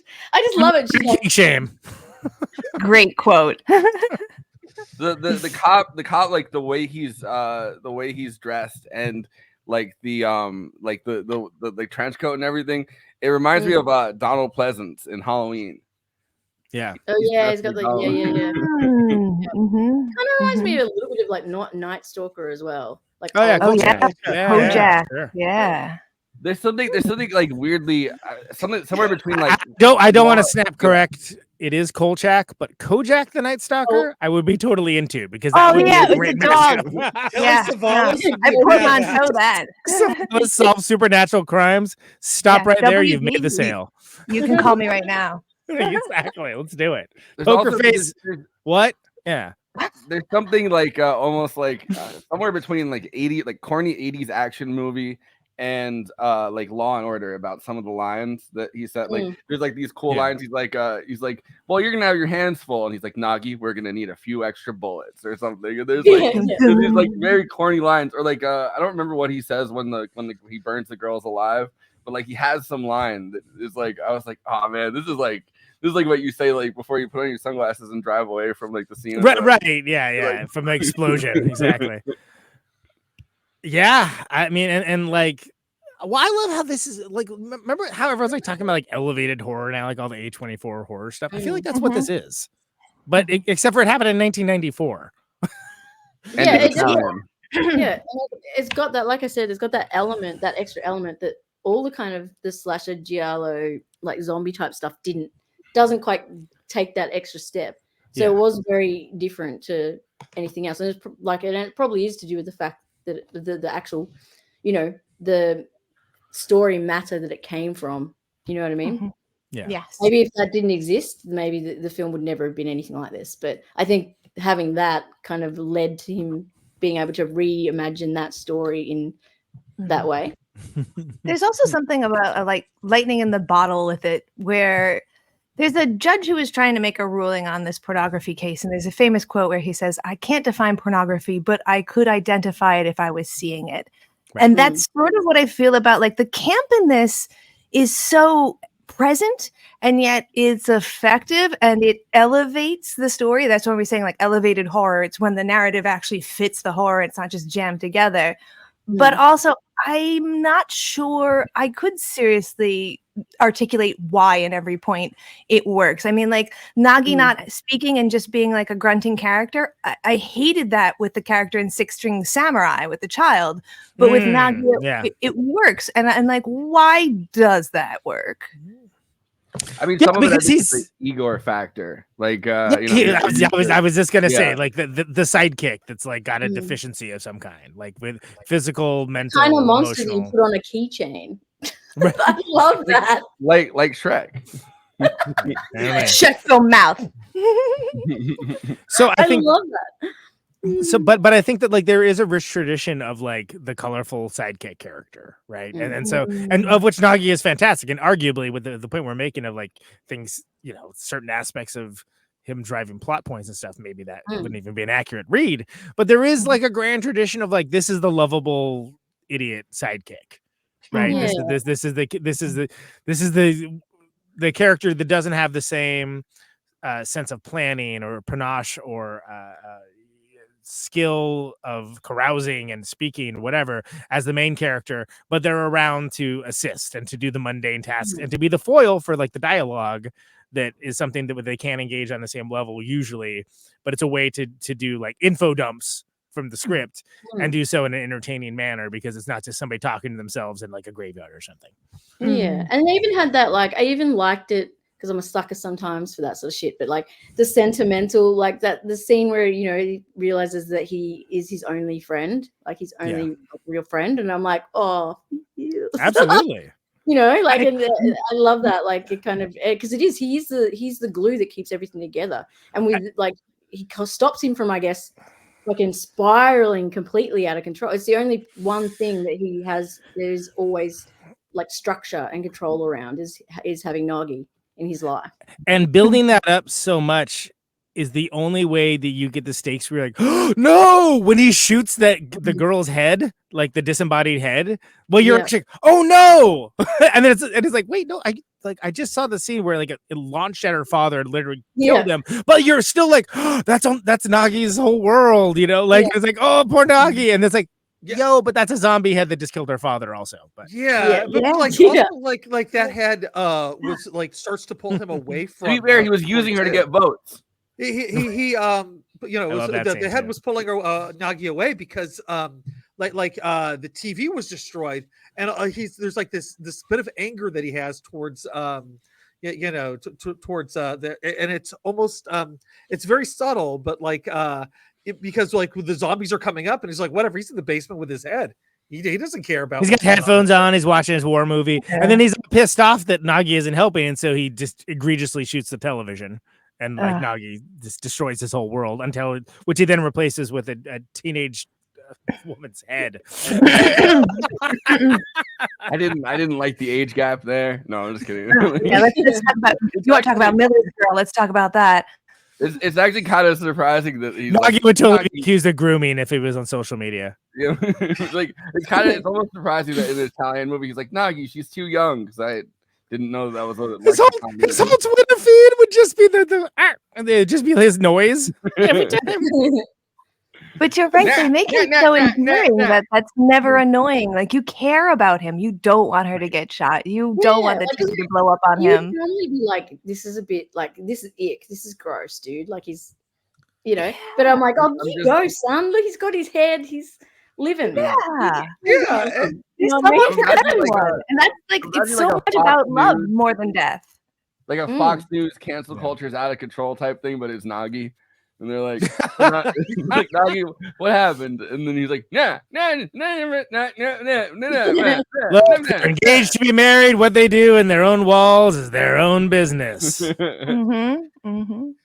And then there's that line of you can kiss me. There's no way I could stop you. Like, oh my God, yeah. So I mean, she's like, and I don't think even if I could. And it's like, well, that's good to know. You could have just given him she's saying with that, like that cute kind of, but she also understands what he's, the fact that everyone like can understand what he's saying when he's just saying nothing, like when he's saying it's like Chewbacca. Everyone knows what he's saying though, right? Or Groot, or whatever. You just aren't clued in to what they all seem to understand him perfectly. Well, and what he says after that too is so great. That come on, Nagi, the world's full of girls like that, and they've got bodies too. Yeah, they've got bodies too. I love that. Well, you bring me to a really interesting, like, overarching feeling I have for this whole film. And it might be just because I watched an Ingmar Bergman movie called Autumn Sonata, and this is a huge part of that, which is the like concept that maybe art is more about communicating through visuals than it is communicating with words. So Nagi doesn't have to have dialogue. We still understand the context of his experience through the visuals that we're seeing. And I feel like that's a big theme here with Cemetery Man. It might not make sense in the dialogue of each individual scene, but if you step back and you look at the visuals compiling together, you are still getting a message. And in a way, that is what is really interesting art and film. And that's why Cemetery Man feels elevated, to me at least. Yeah, I mean, I'm not a big Giallo fan, really, but I like that there's like the things I like about it, which like, you know, the cool like visuals and like, you know, again, sort of featuring characters in such a way that doesn't actually happen in reality, but doing so to sort of make a mood, et cetera, et cetera. I think that's all done very eloquently here, and I think it's done so in a way that like it's ultimately like an art house film. If you stop and think about it, think about what it is and like the narrative, whatever. I mean, it's crazy. I rewatched this during COVID period, like the full lockdown COVID period. Yeah. Me and my housemate on like brownies. I'm telling you, maybe that's how I dialed into another level when we watched it. Sure. And I remember my housemate being like, "What the fuck is this?" Because I mentioned we were doing this, and he was like, "I don't know that film." And I'm like, "Man, we watched that film. We did. You have seen it. You just don't." But like, Cemetery Man is such an inferior title too. I just got to redouble on that. And I, you know, it's not like a case where like, okay, you know, Dead Alive, it's about a parody, right? You know, it's like, okay, fine. But like Cemetery Man, how Dellamore, great. That's awesome. Other than the fact that it sounds too Italian. Like who are you think you're marketing this to? It's such an American thing. Like seriously, like so many Italian, like not just Italian films, but so many just foreign films are renamed with the most stupidest basic bitch names. Yeah, that, like totally. like what the fuck. Even ones that aren't foreign films. I mean, look at Edge of Tomorrow. Right? I know you can't stand Tom Cruise, but I love that movie. And the fact it's like that is a nothing name. That movie means nothing. That name means nothing. The movie itself, quite good. You know, Live, Die, Repeat, far better title. You know, the Japanese title, fantastic. The Japanese title, I think, All You Need Is Kill, I think was what it was called. Which is like, okay, that's crazy, but at least it evokes a reaction. But yeah, Cemetery Man is just like, I thought it would be a straight horror movie. It hadn't been in the question mark section of the video store. I would have thought it was just a straight horror movie. But like also like I don't know, like I was like, that looks like an interesting zombie movie. It's like, oh no, this is something entirely different. Well, even though the like- multiple covers, like movie poster covers for the film, are so different as well. And like I remember when I first, like the very first time I watched this film, I didn't know it was by Michele, and so I was like, I'd already seen Michele's other films, but I didn't know this was him until I started like then got the Argento link, and then I was like, oh, hang on, it's that guy. And I was like, so I was totally mind blown because I was like, this is fucking hysterical. This is not what I was expecting it to be, having seen his other films. So yeah, I was like, whoa. But yeah, the covers are so different. There's one version that's got like all this kind of gross, like, you know, silhouette green and yellow over it. That's the real kind of classic Italian giallo. Right. And then you've got the kind of daggy, like American version. That's just like that kind of the background, I guess, that you can see on us right now. And then there's like one other version, and they're all kind of very different and give off very different vibes. Like if you saw them in the video store, like, you know, you'd be like, yeah. Most of them look like straight horror movies, like where it's like, oh, that looks like that does not look like the movie you're about to see. Like that looks like something else. Again, the one I saw in the VHS case that I saw was like the boring one where I'm like, I don't even know what this is. Just a cemetery man. Like, it's like, what is that? It's like like, wouldn't you even say like, I don't know, grave digger? Like you know, or something it's all right. I found it, by the way. I don't know what else. I'll put it on the screen because it's like a very nothing looking. It's just purple background. There's clouds. Okay, well, there it's just kind of looking up. There's a couple that have the like boob scene and the wings. I would put the death on them. I've seen a couple of like deviant art versions with death in the center that are really gorgeous. Frightfully funny. Frightfully funny. I know, right? Yeah. I was going to say. This is the one you were talking about. Just real quick, and we can finish. Yeah, that one. But this is the one you're talking about. There, I just want to zombies and guns. It's like zombies. Oh my! I like, you know what I mean? Like straight up, you're like, hang on. It's like, yeah, it's got that crazy like, you know, sexploitation vibe going on. Right. Yeah. Well, there's also I found this one that I really liked. Oh, that's the one. Yeah. yeah. Guns and sex. It's like, I like the comic. I see that. I think it's like I think of like, you know, the really bad old films on Amazon Prime. Oh, you know, they're like real B-grade covers or Tubi. That's what this brings me. It's like Tubi core, totally Tubi core movie. Yeah, you got it. But there's also like I like the comic book you know, like effect that they have on there. Yeah. Even though he looks like threatening somehow, which is like he's like the least threatening dude in the entire movie. But he looks like a Nick Frost like character in like Shaun of the Dead or something like that. Absolutely. Okay, the 4K Ultra Edition, you know, HD edition is actually the best cover of all of them. Ooh, let's see. All right, so you say.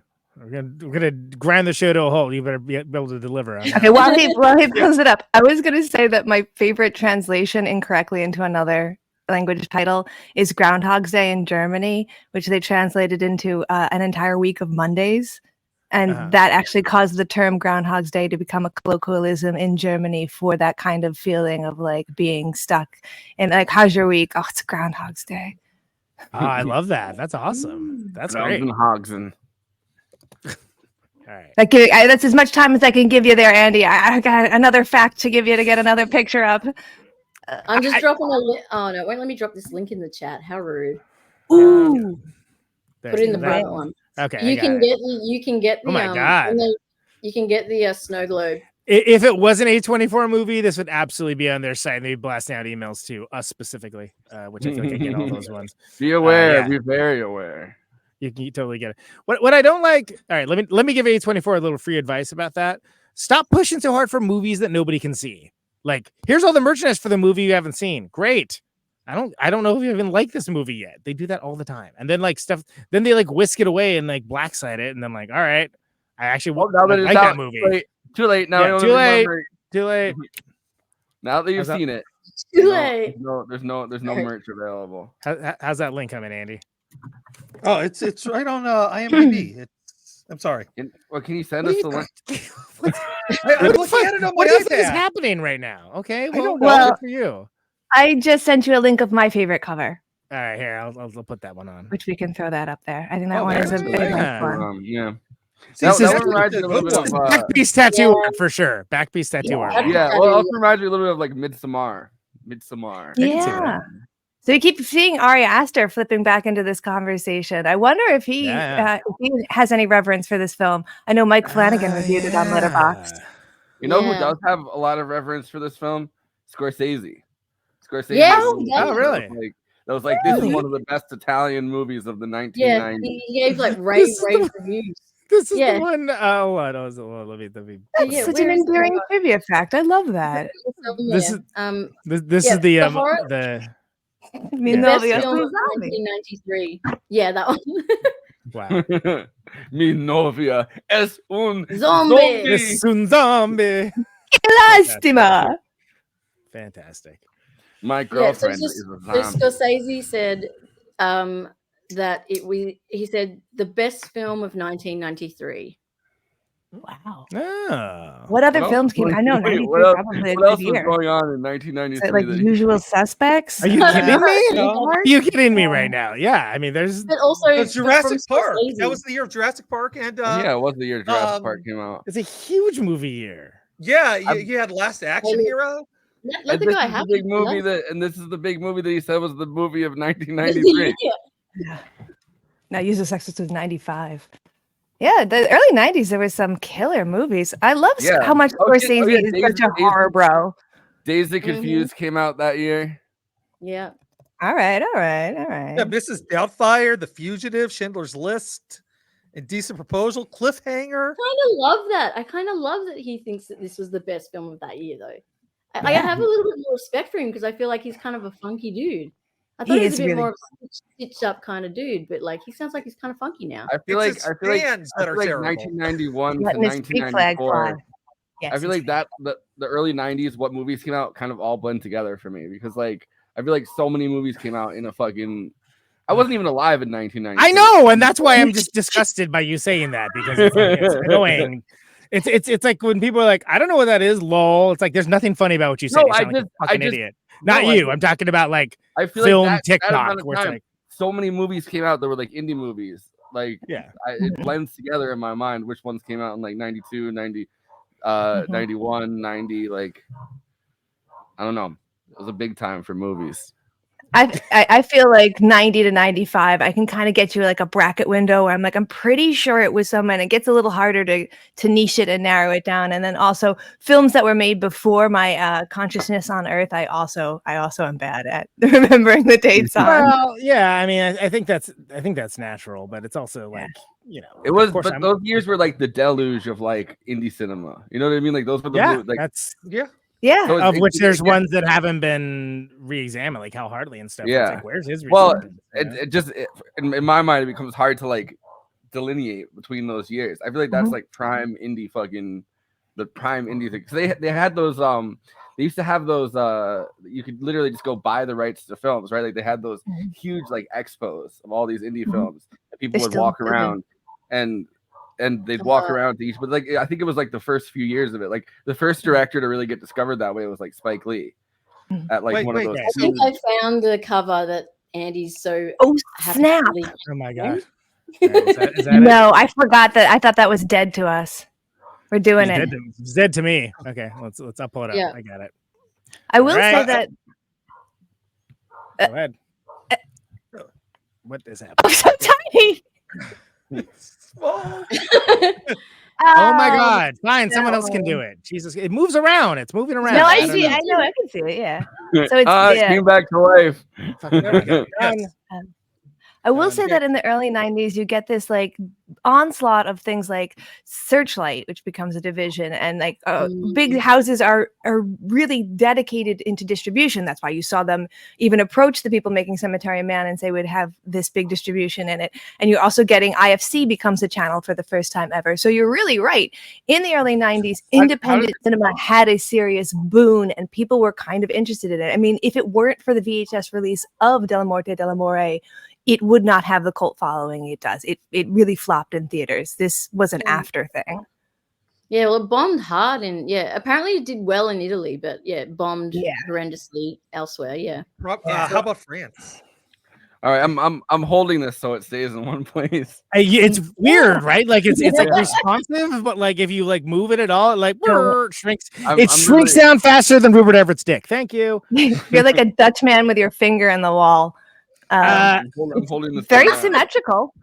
It is symmetrical. Yeah, like the film. Okay, enough. So 1994, other movies came out in 1994. Shawshank Redemption, Clerks.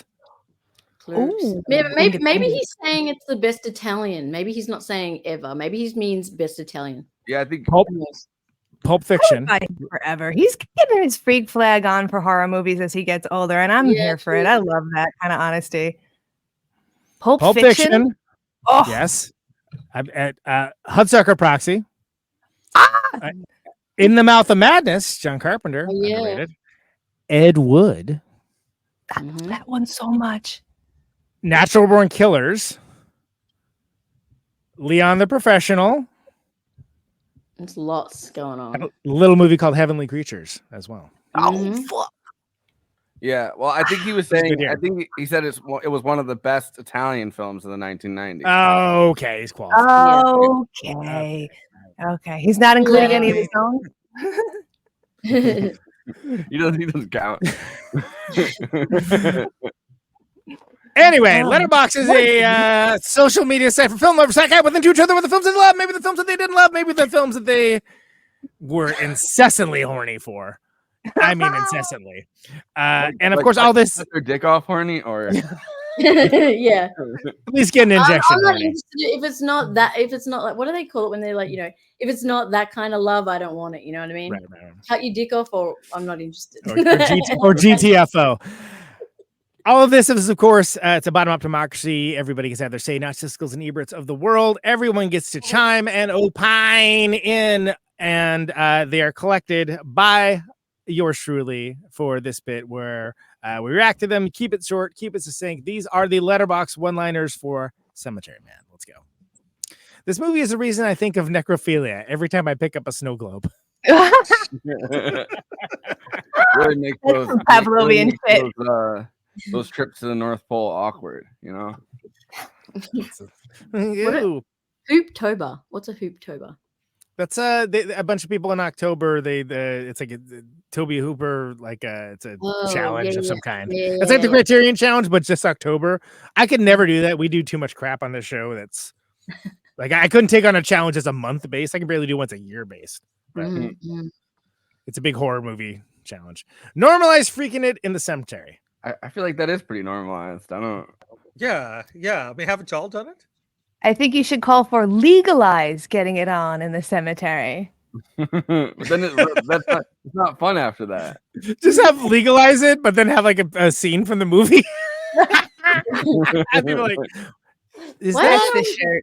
Someone needs to play it in a cinema. Not cinema. They need to play it at Hollywood Forever or something. They should play it in a cemetery on a That's what I mean. Yeah. That's good. That's actually what they do at in a cemetery in Hollywood. That's what I said. Hollywood Forever, y'all. That's literally. I don't think that Andrew or I knew that Hollywood Forever was a cemetery. Womp. Hollywood. Fantastic. Bury me in Hollywood. Well, you probably have to work in a cemetery if everyone in town thought you were impotent. Yeah. It's either that or being like a janitor at a large, I don't know, a large office building or something. Yeah. Or a high school. Yeah. Yeah, sure. Well, they're like, I trust this guy around. He's shooting blanks. It's okay. Thinking about the total slay that would happen if Francesco and Ash Williams teamed up. Yes. I would watch that crossover. That'd be great. Just on a loop in my head constantly. That's right. They'd start fighting because fucking Francesco is way sloppier than Ash Williams. I feel like at killing them. He almost gets got so many fucking times in this movie. It's true. He's like, dude, put your dick away. It's time to fucking kill these zombies. I might also add Nicolas Cage's character from Mandy into that trifecta just to make it a little weirder on this. Sure. Absolutely. Yeah. Which, of course, is an origin story, but we'll talk about that when we eventually cover that movie. A cool movie for all the horned up necrophiliacs out there. Yeah, stay at home. Stop the spread. You know what I mean? Watch this. Stop the spread. I thought that would get a bigger reaction. I don't know. I laughed. You know, But I guess it's more like, yeah, that's true. Yeah. it kind of, yeah. I mean, what are other good movies for necrophiliacs? I don't know. I don't want to put it in my search browser. Yeah, right. I not coming to mind. What about Cool necrophiliac movie. What one was the then. hot one? The zombie. There's a hot one like that's like I don't know. The hot motorcycle tattooed pierced girl who gets nude. Return 3. Yeah, Return 3. Yeah. Oh, I haven't seen that one. Of course, I had that right at the ready, didn't I? Yeah, you're just like, yeah, I know you want it. You Look see it why I up. don't want it? Look it up, Katie. I'll have to. Well, Yeah. it's a funny watch. Okay. It's okay. Yeah, it's not as Yeah, there's the corpse of Anna Fritz. There's Neon Demon. Did you really just look it up? Wow. Google it. God bless Andy, doing the hard work. That's how he earns that producer credit. What is? Yeah, Yeah. no. Wait, There's Born of the Dead. By ruining his Facebook ads for all time. Oh yeah, no, what and there is are people coming to your house right now, Andy. I'm so sorry. The authorities have been dispatched. Yeah, they're not Love coming Me in. Dead. The Locker. What is it? Lucker of. Wait, what? How is the list? How is the list phrased? Movies for necrophiliacs? Like, is it? It's a Wikipedia page. Films about necrophilia. Those are movies about necrophiliacs. I don't know. American Psycho's on this list, so it's a weird page. Moving on. If there's a part of this you don't like, wait 10 minutes and the film will be so different that it won't matter. But still a compelling version of Disconnection as Eternal Purgatory. It really is like every 10 minutes it switches up. Like I don't know how funny that is, as it is actually very accurate. Yeah, it's just an accurate. weather. Yeah, it's Yeah. just like it's just that should have more than 2 likes. One of them being me. Take on this movie. Well, Never Keith, we gonna all go agree out. with you. never should have gone out to the Boy Scout picnic. Any movie that kills kids and nuns is okay in my book. Never yeah. never should have gone out. That's gonna be stuck in my head for the rest of the weekend. Not a musical, but Forrest is going to turn this episode into one.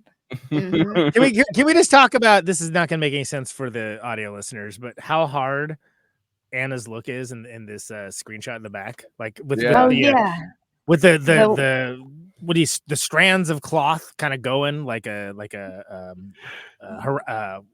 what do you call that with the sun? Corona, like a corona. I was going to say It's almost like it reminds me of Sigourney Weaver in Ghostbusters when her dress goes all... Yes, where it's just very levitating good for no graphic reason. match. Yeah, Yes. and the hair is all curly and put up in the same way too. And the lighting is Yeah. backlit too. I yeah. feel like this moment in the movie gets overshadowed by the fact that she goes right for his nipple. And, Yeah. like, that's the thing that she does, yeah. rips it right off with her teeth. Well, first she gets rid of the gun, then she goes for the nipple. To be Yeah. fair, but yeah. And he does it as if she's groping his ass and then swipes the gun. Well, she's employing that Glengarry Glen Ross ABC. Always be chewing on nipples. Exactly. All right. Needed more horse reaction cam. That's good. That should have more than one like. It's just me. I'm the only person that liked this Letterboxd review. And I'm like, are you kidding me? That's like solid gold. That should have 5,000 likes. Go find AHS 0805. Not yet. Not an uninspired name, but yeah, with a It's only, username like that, no one's gonna, to be clear. It's only a month old too, that review. Watched April 7th, 2024. nice. It does need more horse reaction. I agree with that. That's every movie should have that. I want it in our gifts. I want the gifts that we play on this show. Fuck it, I'm gonna load it. Get one. Just like I we have will. the monkey and the hat. You gotta get that. That's This is Never gonna Gold. never to the Boy Scout picnic. Man, I hate it when I have sex with a girl and her dead husband comes back from the grave and bites her. Happens all the time. it is. And then they're not even organized enough to know whether you come back to life from the bite. Like they're like, I assume Yeah, you he has do. no so idea. then- I wonder if so then I would Yeah. when she comes back up and Yeah. like gets up in that weird ghostly way and he shoots her in the head, he's like, I assume she was coming back because she got bit. And then no, that's not what happens. You're fine after you get bit. You just got bit. because it's only 7 days. I feel like other than bleeding out, yeah. I feel like thinking like Walking Dead or whatever, right? When they come back and they bite you, it's that the bite gets infected, but they've only been dead for 7 days. In some cases, even less. I can fix him. I don't think so. I don't think so. That's so true because watching this movie and knowing that Rupert Everett is gay, I still was like, nah, I could fix him. That fixed it. I could switch teams on him. Yeah. Like he really likes nipple play. Yes, yeah. ABC, I'll work on it. I know, but you know what? It's about time some gay guys got in there and started doing some straight hard yards. How many times did you get hard yards? Hard yards, she says. Sorry, I was watching an interview with him where he was saying that like ever since publicly coming out as gay, Conan just died. I don't know. He's not on camera.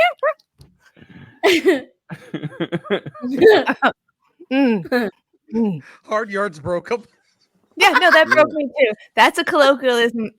Hard yards. Hard yards, brother. I feel like so I was watching an interview with Rupert Everett and he was saying that like ever since coming out as gay, like he doesn't get like those big straight like rom-com roles anymore. And he was like he was saying like let gay actors play straight roles.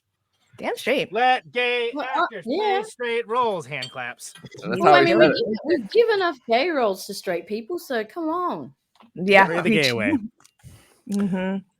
Can I read this one now? Yeah. No. All right. I'm outvoted. Go ahead.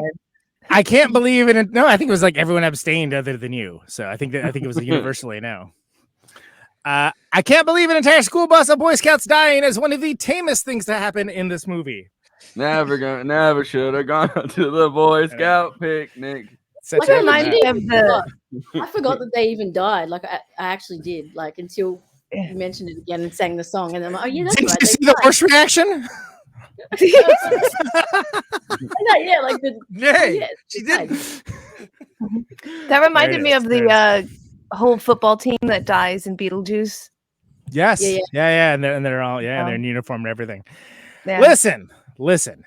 Those are the Letterboxd one-liners for Cemetery Man. Please follow the show on our Letterboxd HQ account at Movie Night Extra, where we log all of the movies that we cover on here, post stories about them, and do all sorts of fun stuff on there. It's a great follow. You can interact with the show in a lot of cool ways that you can't on these other places. You can also follow your host, the Cemetery Engineer, at Always Flacco. Forrest over there. Explosion. Forrest. Is it the horse? Fantastic. Well done. That's the horse got paid. Like, did the horse get paid? Horse get paid scale? Is that what you're asking? Or did they get a little something on the back end? I want to follow their career. What else did they work in? I just doing reaction shots in every movie where there's like something terrible. I am a horse. I work in the industry. I'd be like, somebody gets murdered, and the horse is just Yeah. On Shutterstock, doing a lot of different kind of emotional responses. You can book them if you want. Look, a horse has got to keep that hay ain't gonna pay for itself. He'll do a cameo if you need. I am at Conan Neutron. You can never be too different, Nagi. I am logging all the highbrow stuff, the midbrow stuff, the populist fare. Follow me for Criterion Challenge. Follow me for Film School Dropouts. I am all up in there. This show happened because of Letterboxd comments, as KT mentioned earlier, which I think is notable for the history of this show. Because for a long time, peace and love, it was literally just me on that platform, be like, guys, it's really good. You should check it out. But here we are now. What a sex story. Anyway, there we go. Wonderful gift of death. Fantastic. Andy World over there, L'amor morto del mondo, watching all the weirdest stuff. So you don't have to, or maybe you can. It really isn't for me to tell. Did you? Was that Little Woman anime wasn't available for you to log? Was that correct? No, right, it's not. What a tragedy. Yeah, it is. But man, it's a wild ride. I'm sorry for your loss. taking the wind out from under his wings. But I am getting the Doctor Who episode, so you know. There you go. He's nothing if not consistent, folks. So follow him if you want to watch all that strange stuff and maybe turned on by it or turned off. Again, I'm not here to kink shame either. KT is at movie runtime Dellamore Rupert and you can follow her with all her cross-posted from the Tickety Talks reviews and things along that. The head cam with teeth now coming at us. Our gift supply is going to be exclusively Cemetery Man from here forward, and I'm actually okay with that. That's why we can cycle some of these out. Just that, and Paul Dano and the monkey. And the Paul Dano and the monkey is an all-timer. But horse reaction, I'm ready for. I'm looking for it, but I think you can make one of them on Shudder or whatever. All right. She's at movie runtime. Follow KT on there to follow along for stuff she does for her show as well as everything else. Renee Ruin at Renee Ruin. She is on the Letterboxd as well, and we celebrate her for that and whatever is she up to. I don't have anything clever to say because you have a link tree instead of something clever in your name. That's usually where I got booted out of the chat the first time around, and then when I came in, I was like, didn't have. It's very functional. I appreciate that, but like, kind of doesn't. Got nothing. Got nothing. I got nothing. I'm literally just trying to right the ship here. That's all I'm trying to do. Let's hear word from our sponsors. Then, like, God help us. Let's do the plugs. Tonight's podcast is brought to you by Jebiga, a Balkan Rakia spirit plum brandy that's bringing Serbia to the American shores in an authentic and appreciative way. Care of Billy Gould, bassist for Faith No More, and Rakia Appreciator. Rakia is a traditional spirit enjoyed at weddings, funerals, and life events. However, more and more it's being enjoyed everywhere on a night out with friends or as a casual drink. Get a bottle today in liquor stores and bars across America. Go to Jebiga.com to see where it's available near you. Caterwaul Music Festival is a noisy rock festival happening from May 24th to 27th, Memorial Day weekend in Minneapolis, Minnesota. 4 days of music at Mortimer's and Palmer's. Over 40 bands are playing, including our very own Conan Neutron with Conan Neutron and the Secret Friends. Caterwaul Festival is presented by Learning Curve Records and Seismic Wave Entertainment and specializes in noisy rock. 1-day passes and 4-day passes are available for only $180. To see the full band list and to get tickets, go to caterwaul.org. All right, there you go. L'amor moto del mondo. Take us away with the plugs, please. Why don't you?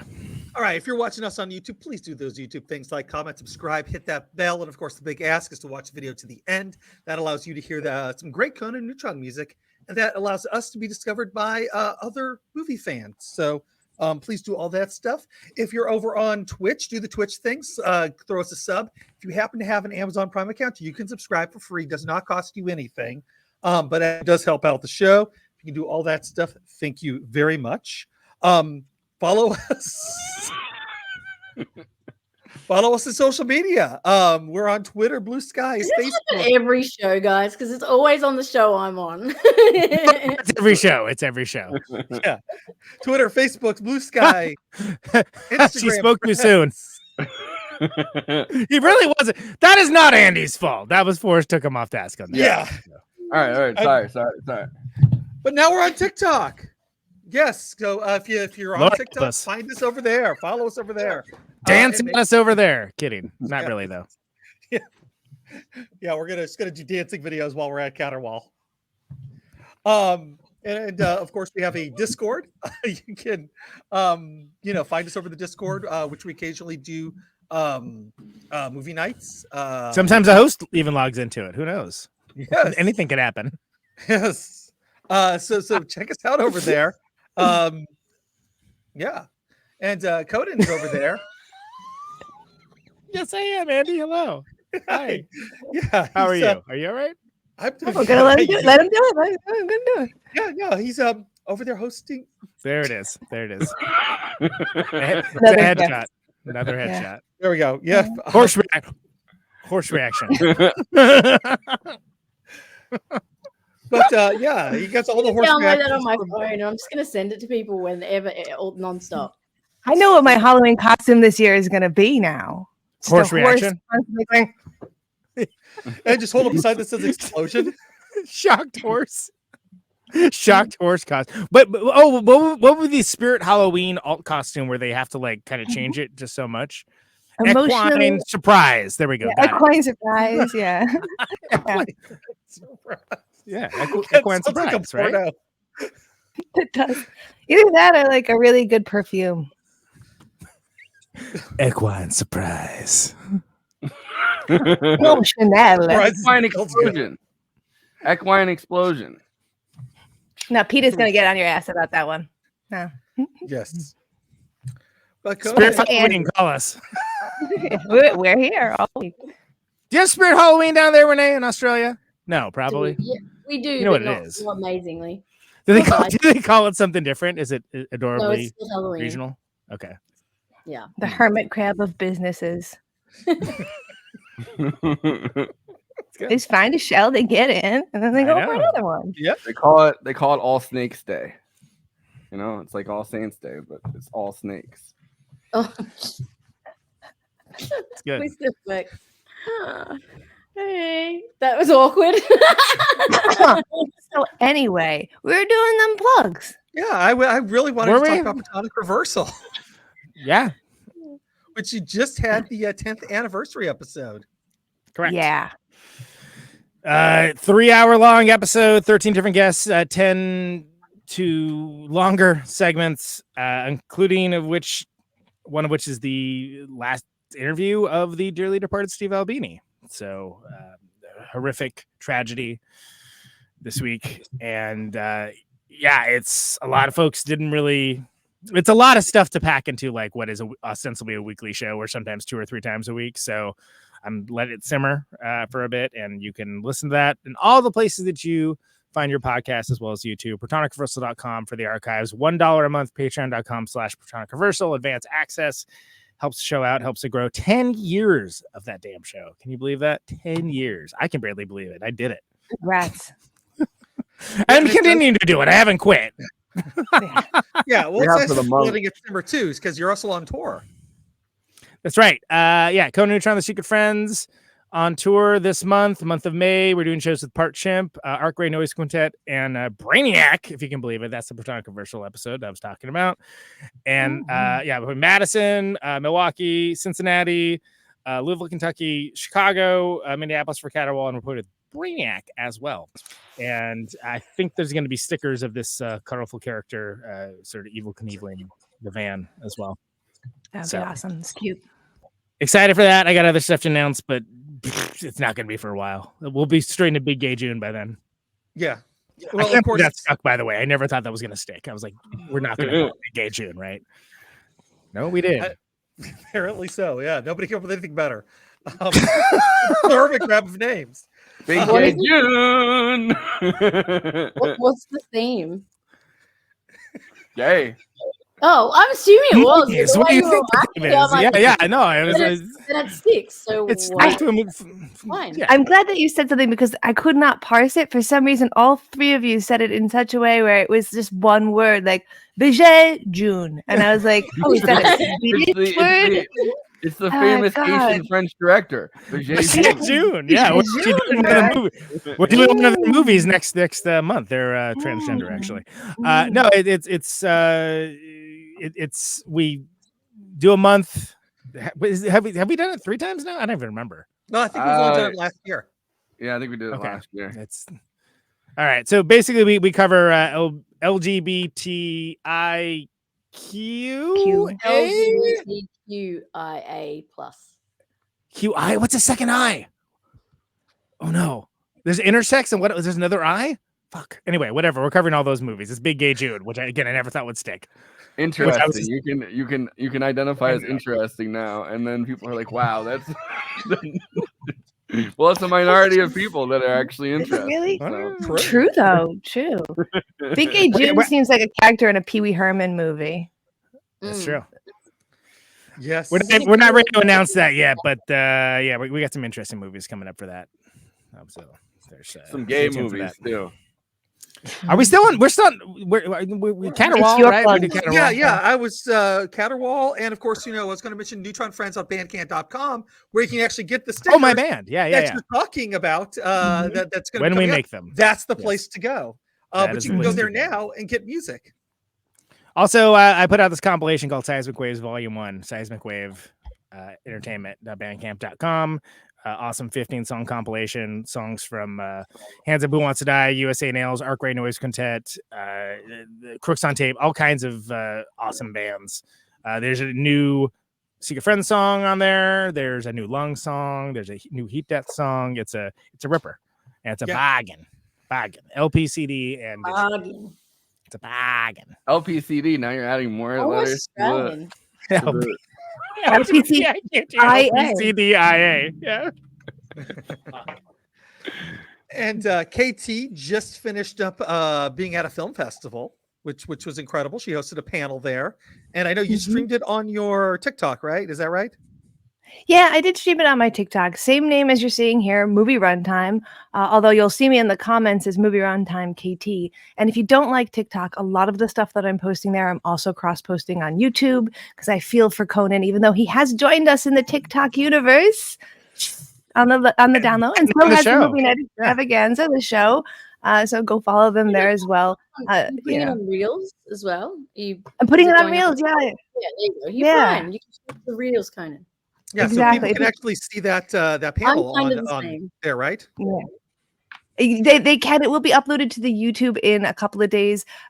Josh DeForge over at Running Scared Productions gave me a really wonderful cut of it, so I'll get it up there. And that's with talking with 3 directors who are female identifying, who all did a short film in the East Hampton Film Festival, which was just earlier this month. Really, really awesome thing. Stevie says Secret Frenemies. I actually thought that would be a very funny EP title. Actually, that would be haven't pulled the trigger on that one yet because we got other stuff going on. Yeah. But I do like that. Absolutely. Frenemies is a great word. And then I just recorded today more of Starwell, which is going into season 3. It's going to be really interesting. I did more How Crime. I got to see their like board of whole arc for the next couple of seasons. Some really interesting oh shit reveals to be coming. We'll be having another episode of What If I Don't Like It on the 15th. We're doing Fellowship of the Ring. I found someone who had not seen any of the Lord of the Rings. Yes, it's the other host of Opinions May Vary. Yeah. And your last one was with Lauren, right? Lauren Chenard, who was just on Tuesday. There's one since then. Yeah, 2 months before. We did we did Green Inferno. Really wonderful. If you like listening to 2 women talk about horror, well, you should listen to Renee's podcast and listen to 3 women talk about horror. But you could also listen to Lauren and I talk about Green Inferno and Eli Roth and But if you have we need to do a Green Inferno episode. 3 women is too many talking about horror. I only need 2 women talking about horror. What about 4 women talking about horror? If you want to dip your toe into women talking about horror, start with 2. And then you go over to 3. So that one had just come out, and I also did an episode in between that about Last of Us, the HBO episode with Nick Offerman. Really good stuff there. That just won a Peabody. Oh, that's awesome! It deserves it. It's a great episode. Very much so. And yeah, so follow me as Little Deadly Creature on Instagram, or Movie Runtime, or Movie Runtime KT on YouTube. Looking to get more YouTube people, so please follow me there. And that's it. All right. And of course, Renee's over there with her podcast with 2 other women talking about horror movies, which is great. 2 awesome women talking about horror movies. Yes. Yeah. So you can join us at the night shift. It's myself, Jenna Hayes, and Bonnie Burton. You can follow us on everything. All of the things, we're there on all of them. So come join. Same with me on all of the things. It's really hard not to find it. All same names.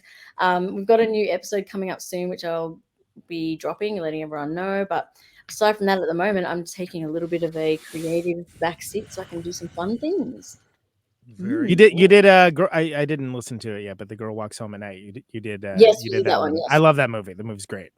So good. That's one of my favorite scenes in a modern movie, which is the sort of silent, like just the music, like dance scene, and it's really, really cool movie. Like just like So I was cool. blown away when I saw it, and I got a lot of love for that director. She's awesome.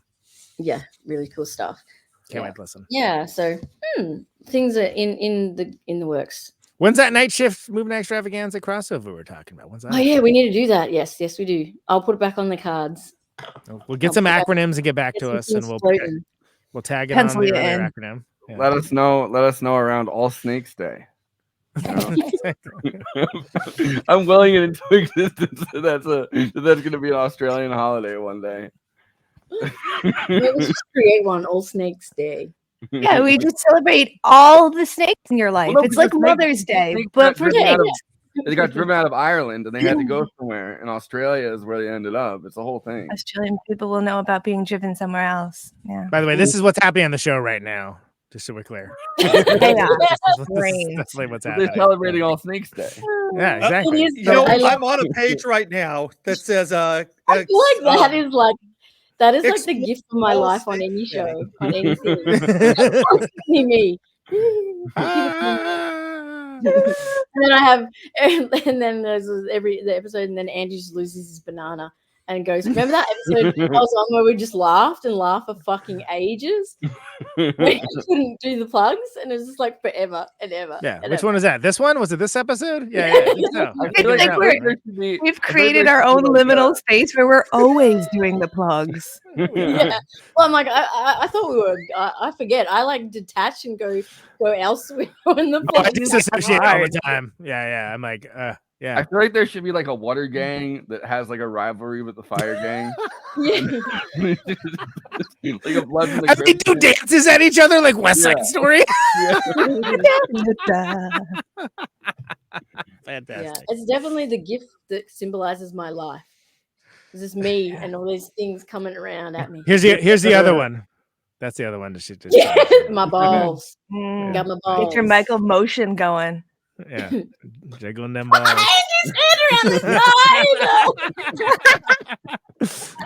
But that's my question. all right. That's Andy, and that's me derailing the plugs. I'm the monkey. Right. But Renee, your host there with the hat. Yeah. Do you have some final thoughts? Let's get some final thoughts. Jesus Christ, please. Man, these mics aren't on, right? Okay. It's a wild ride. It's fucking super fun. It combines a whole bunch of shit that I really love: horror, goth, zombies, like dark humor, sarcasm, British accents. It's I feel like you're just describing like Tumblr. And really hot Italian women. I love it. It's good. Eat Tumblr. I think I've gone over. What was that? He said, like I said, Tumblr. Yeah, Tumblr. Yeah. If you go to Tumblr, I still have a Tumblr. I have no post on it, but it probably resonates with just what I said. But it has all the aspects of things that I really love. It took me by surprise the first time I watched it, and I just fell in love with it. I thought it was hilarious. I saw Conan and KT having a conversation via letterbox comments, not realizing that they knew the film or loved the film, and was like, oh my God, we have to do that film now that I know you guys know this film. So it was exciting just to actually get to talk about this movie, because I feel like it is like a really fucking quirky, bizarre film that is such an underdog, and a lot of people don't know about it.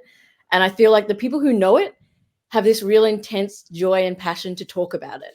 So it's like, it's been a really good, I just was super excited to have a fun like show just talking about the hilarity and just the fun stuff, because it's great and it's a good time. And if you go into it with serious kind of mindset, you're in for, you're not going to enjoy yourself. Go in, it's just going balls to the wall. It's fun and hilarious. Go. That's all I'll say. Balls to the wall. Get that Andy on the side, yeah. It made to the second round of the Zombie Night Extravaganza, but it didn't make the it didn't make the final cut because we ended up kind of having a narrative and was like, well, let's it'd be an amazing discussion, but it can just be a discussion on its own. But then I forgot all about it. Which happens a lot on the show. Where it's like, oh yeah, that one. Yeah, we should do that one. Needed to save it for Renee and I. Exactly. I'm glad we did. Yeah. KT, final thoughts. I want to resonate I want to like repeat what Renee just said, because this is like the culmination of my 15-year-old self's dream. When I found this and I saw this, no one else wanted to talk about it. It was too weird, and I was 15. I went to Greenwich Village. They had a t-shirt that was just the box, that shitty one where he's in the cemetery, on like a black t-shirt, and the only size they had was extra, extra large, which is not my size. Even then, I still bought it. And I walked around like a billboard, just trying to get anyone to be like, what's that movie about? And me getting to talk joyously about it. So to get to do this with you guys, oh my God, it's so lovely. It really is. And to find other people who also, I feel like the B girl in that music video, like, I found my people. But to final thought, the movie itself, I will go back to my comments about Autumn Sonata and Ingmar Bergman, because I feel like this is elevated to a level, like we have an assistant to Dario Argento here. This is elevated to a level of directors that we talk about as being visually stunning and having filmmaking that's really great. And a critic of his once said this line: "It's entirely possible to enjoy the instrumentals, but dislike the composition." And I encourage people to check out this film, because even if you find yourself like, I don't know about the whole story that this film is trying to tell me, I guarantee there will be instrumentals in that composition, scenes in this film that you will really enjoy. And like Renee said, just come to it open-minded. It's a hell of a ride. If you've watched Mandy, it's actually pulled back from that. It makes more sense and is equally beautiful. So I think it's worth giving yourself a chance. It's streaming on Shudder and AMC Plus, so it's easily available now as compared to when we had to find it. Mm-hmm. At some video store somewhere. In a category it said question mark. Yeah, next to a tape of like Ravenous. Right. What else was in that? I don't remember. I feel like the Possession was in there. What a fucking film! You know, I've had more people ever talk to me about Possession than anything ever, because of how much I love that film, and I just reshare it constantly. I'm forever spamming everyone with gifs, with like everything, scenes. I just repost all the time. Like this one? Yeah. Yep. That's me when the plugs go long, which is every time. I feel like we had like 4 or 5 possession gifts for a while, but I think we had to clean it up. Yeah, I guess I had to get rid of the other one. Was her throwing the thing up against the wall. Yeah. Oh yeah. Andy, final thought. I love talking about gifts we don't have anymore. Great. What excellent Remember that time you were in the Beatles? To all the gifts I used to have. The show with all the gifts. I am embarrassed to say that this was a first time watch. You're the walking dad joke. You really are. Yeah. He really is. This was a first time watch for me, because in the 90s, when everybody kept recommending it to me, I couldn't find it. Somehow, Kaz Video would have freaking Dead Alive, but not this movie. Did they have a section that said question mark? Because that would have been key. No, but somehow my friend Jerry would always pull out the weirdest shit, and it was always great. So like he but he never came back with this one because they didn't have it there. Up your game, Jerry. Yeah. We've upped our standards, now up yours. Yeah, we're calling you out. And every single time, like I think to check, it wasn't on any of the streaming services I had. So like I just never could find this movie or when I was thinking about it. And so it was nice to finally have an excuse to hunt it down, watch it with Italian subtitles, as Giallo intended. And it was a blast to finally see this movie that's been on my watch list for like 30 years. So thank you guys for I know I'm embarrassed that it's taken me this long to see this movie. It seems like it's right down the line for you, but I guess I know that easy I was raised watching Italian sci-fi movies. Like you would think, like I mean, I can't tell you like how excited I was to see Hercules, where he punches the bear into space, like right. I was raised on this shit. Why did it take so long? But they just don't make it pure and uncut like they used to. No. Final thoughts.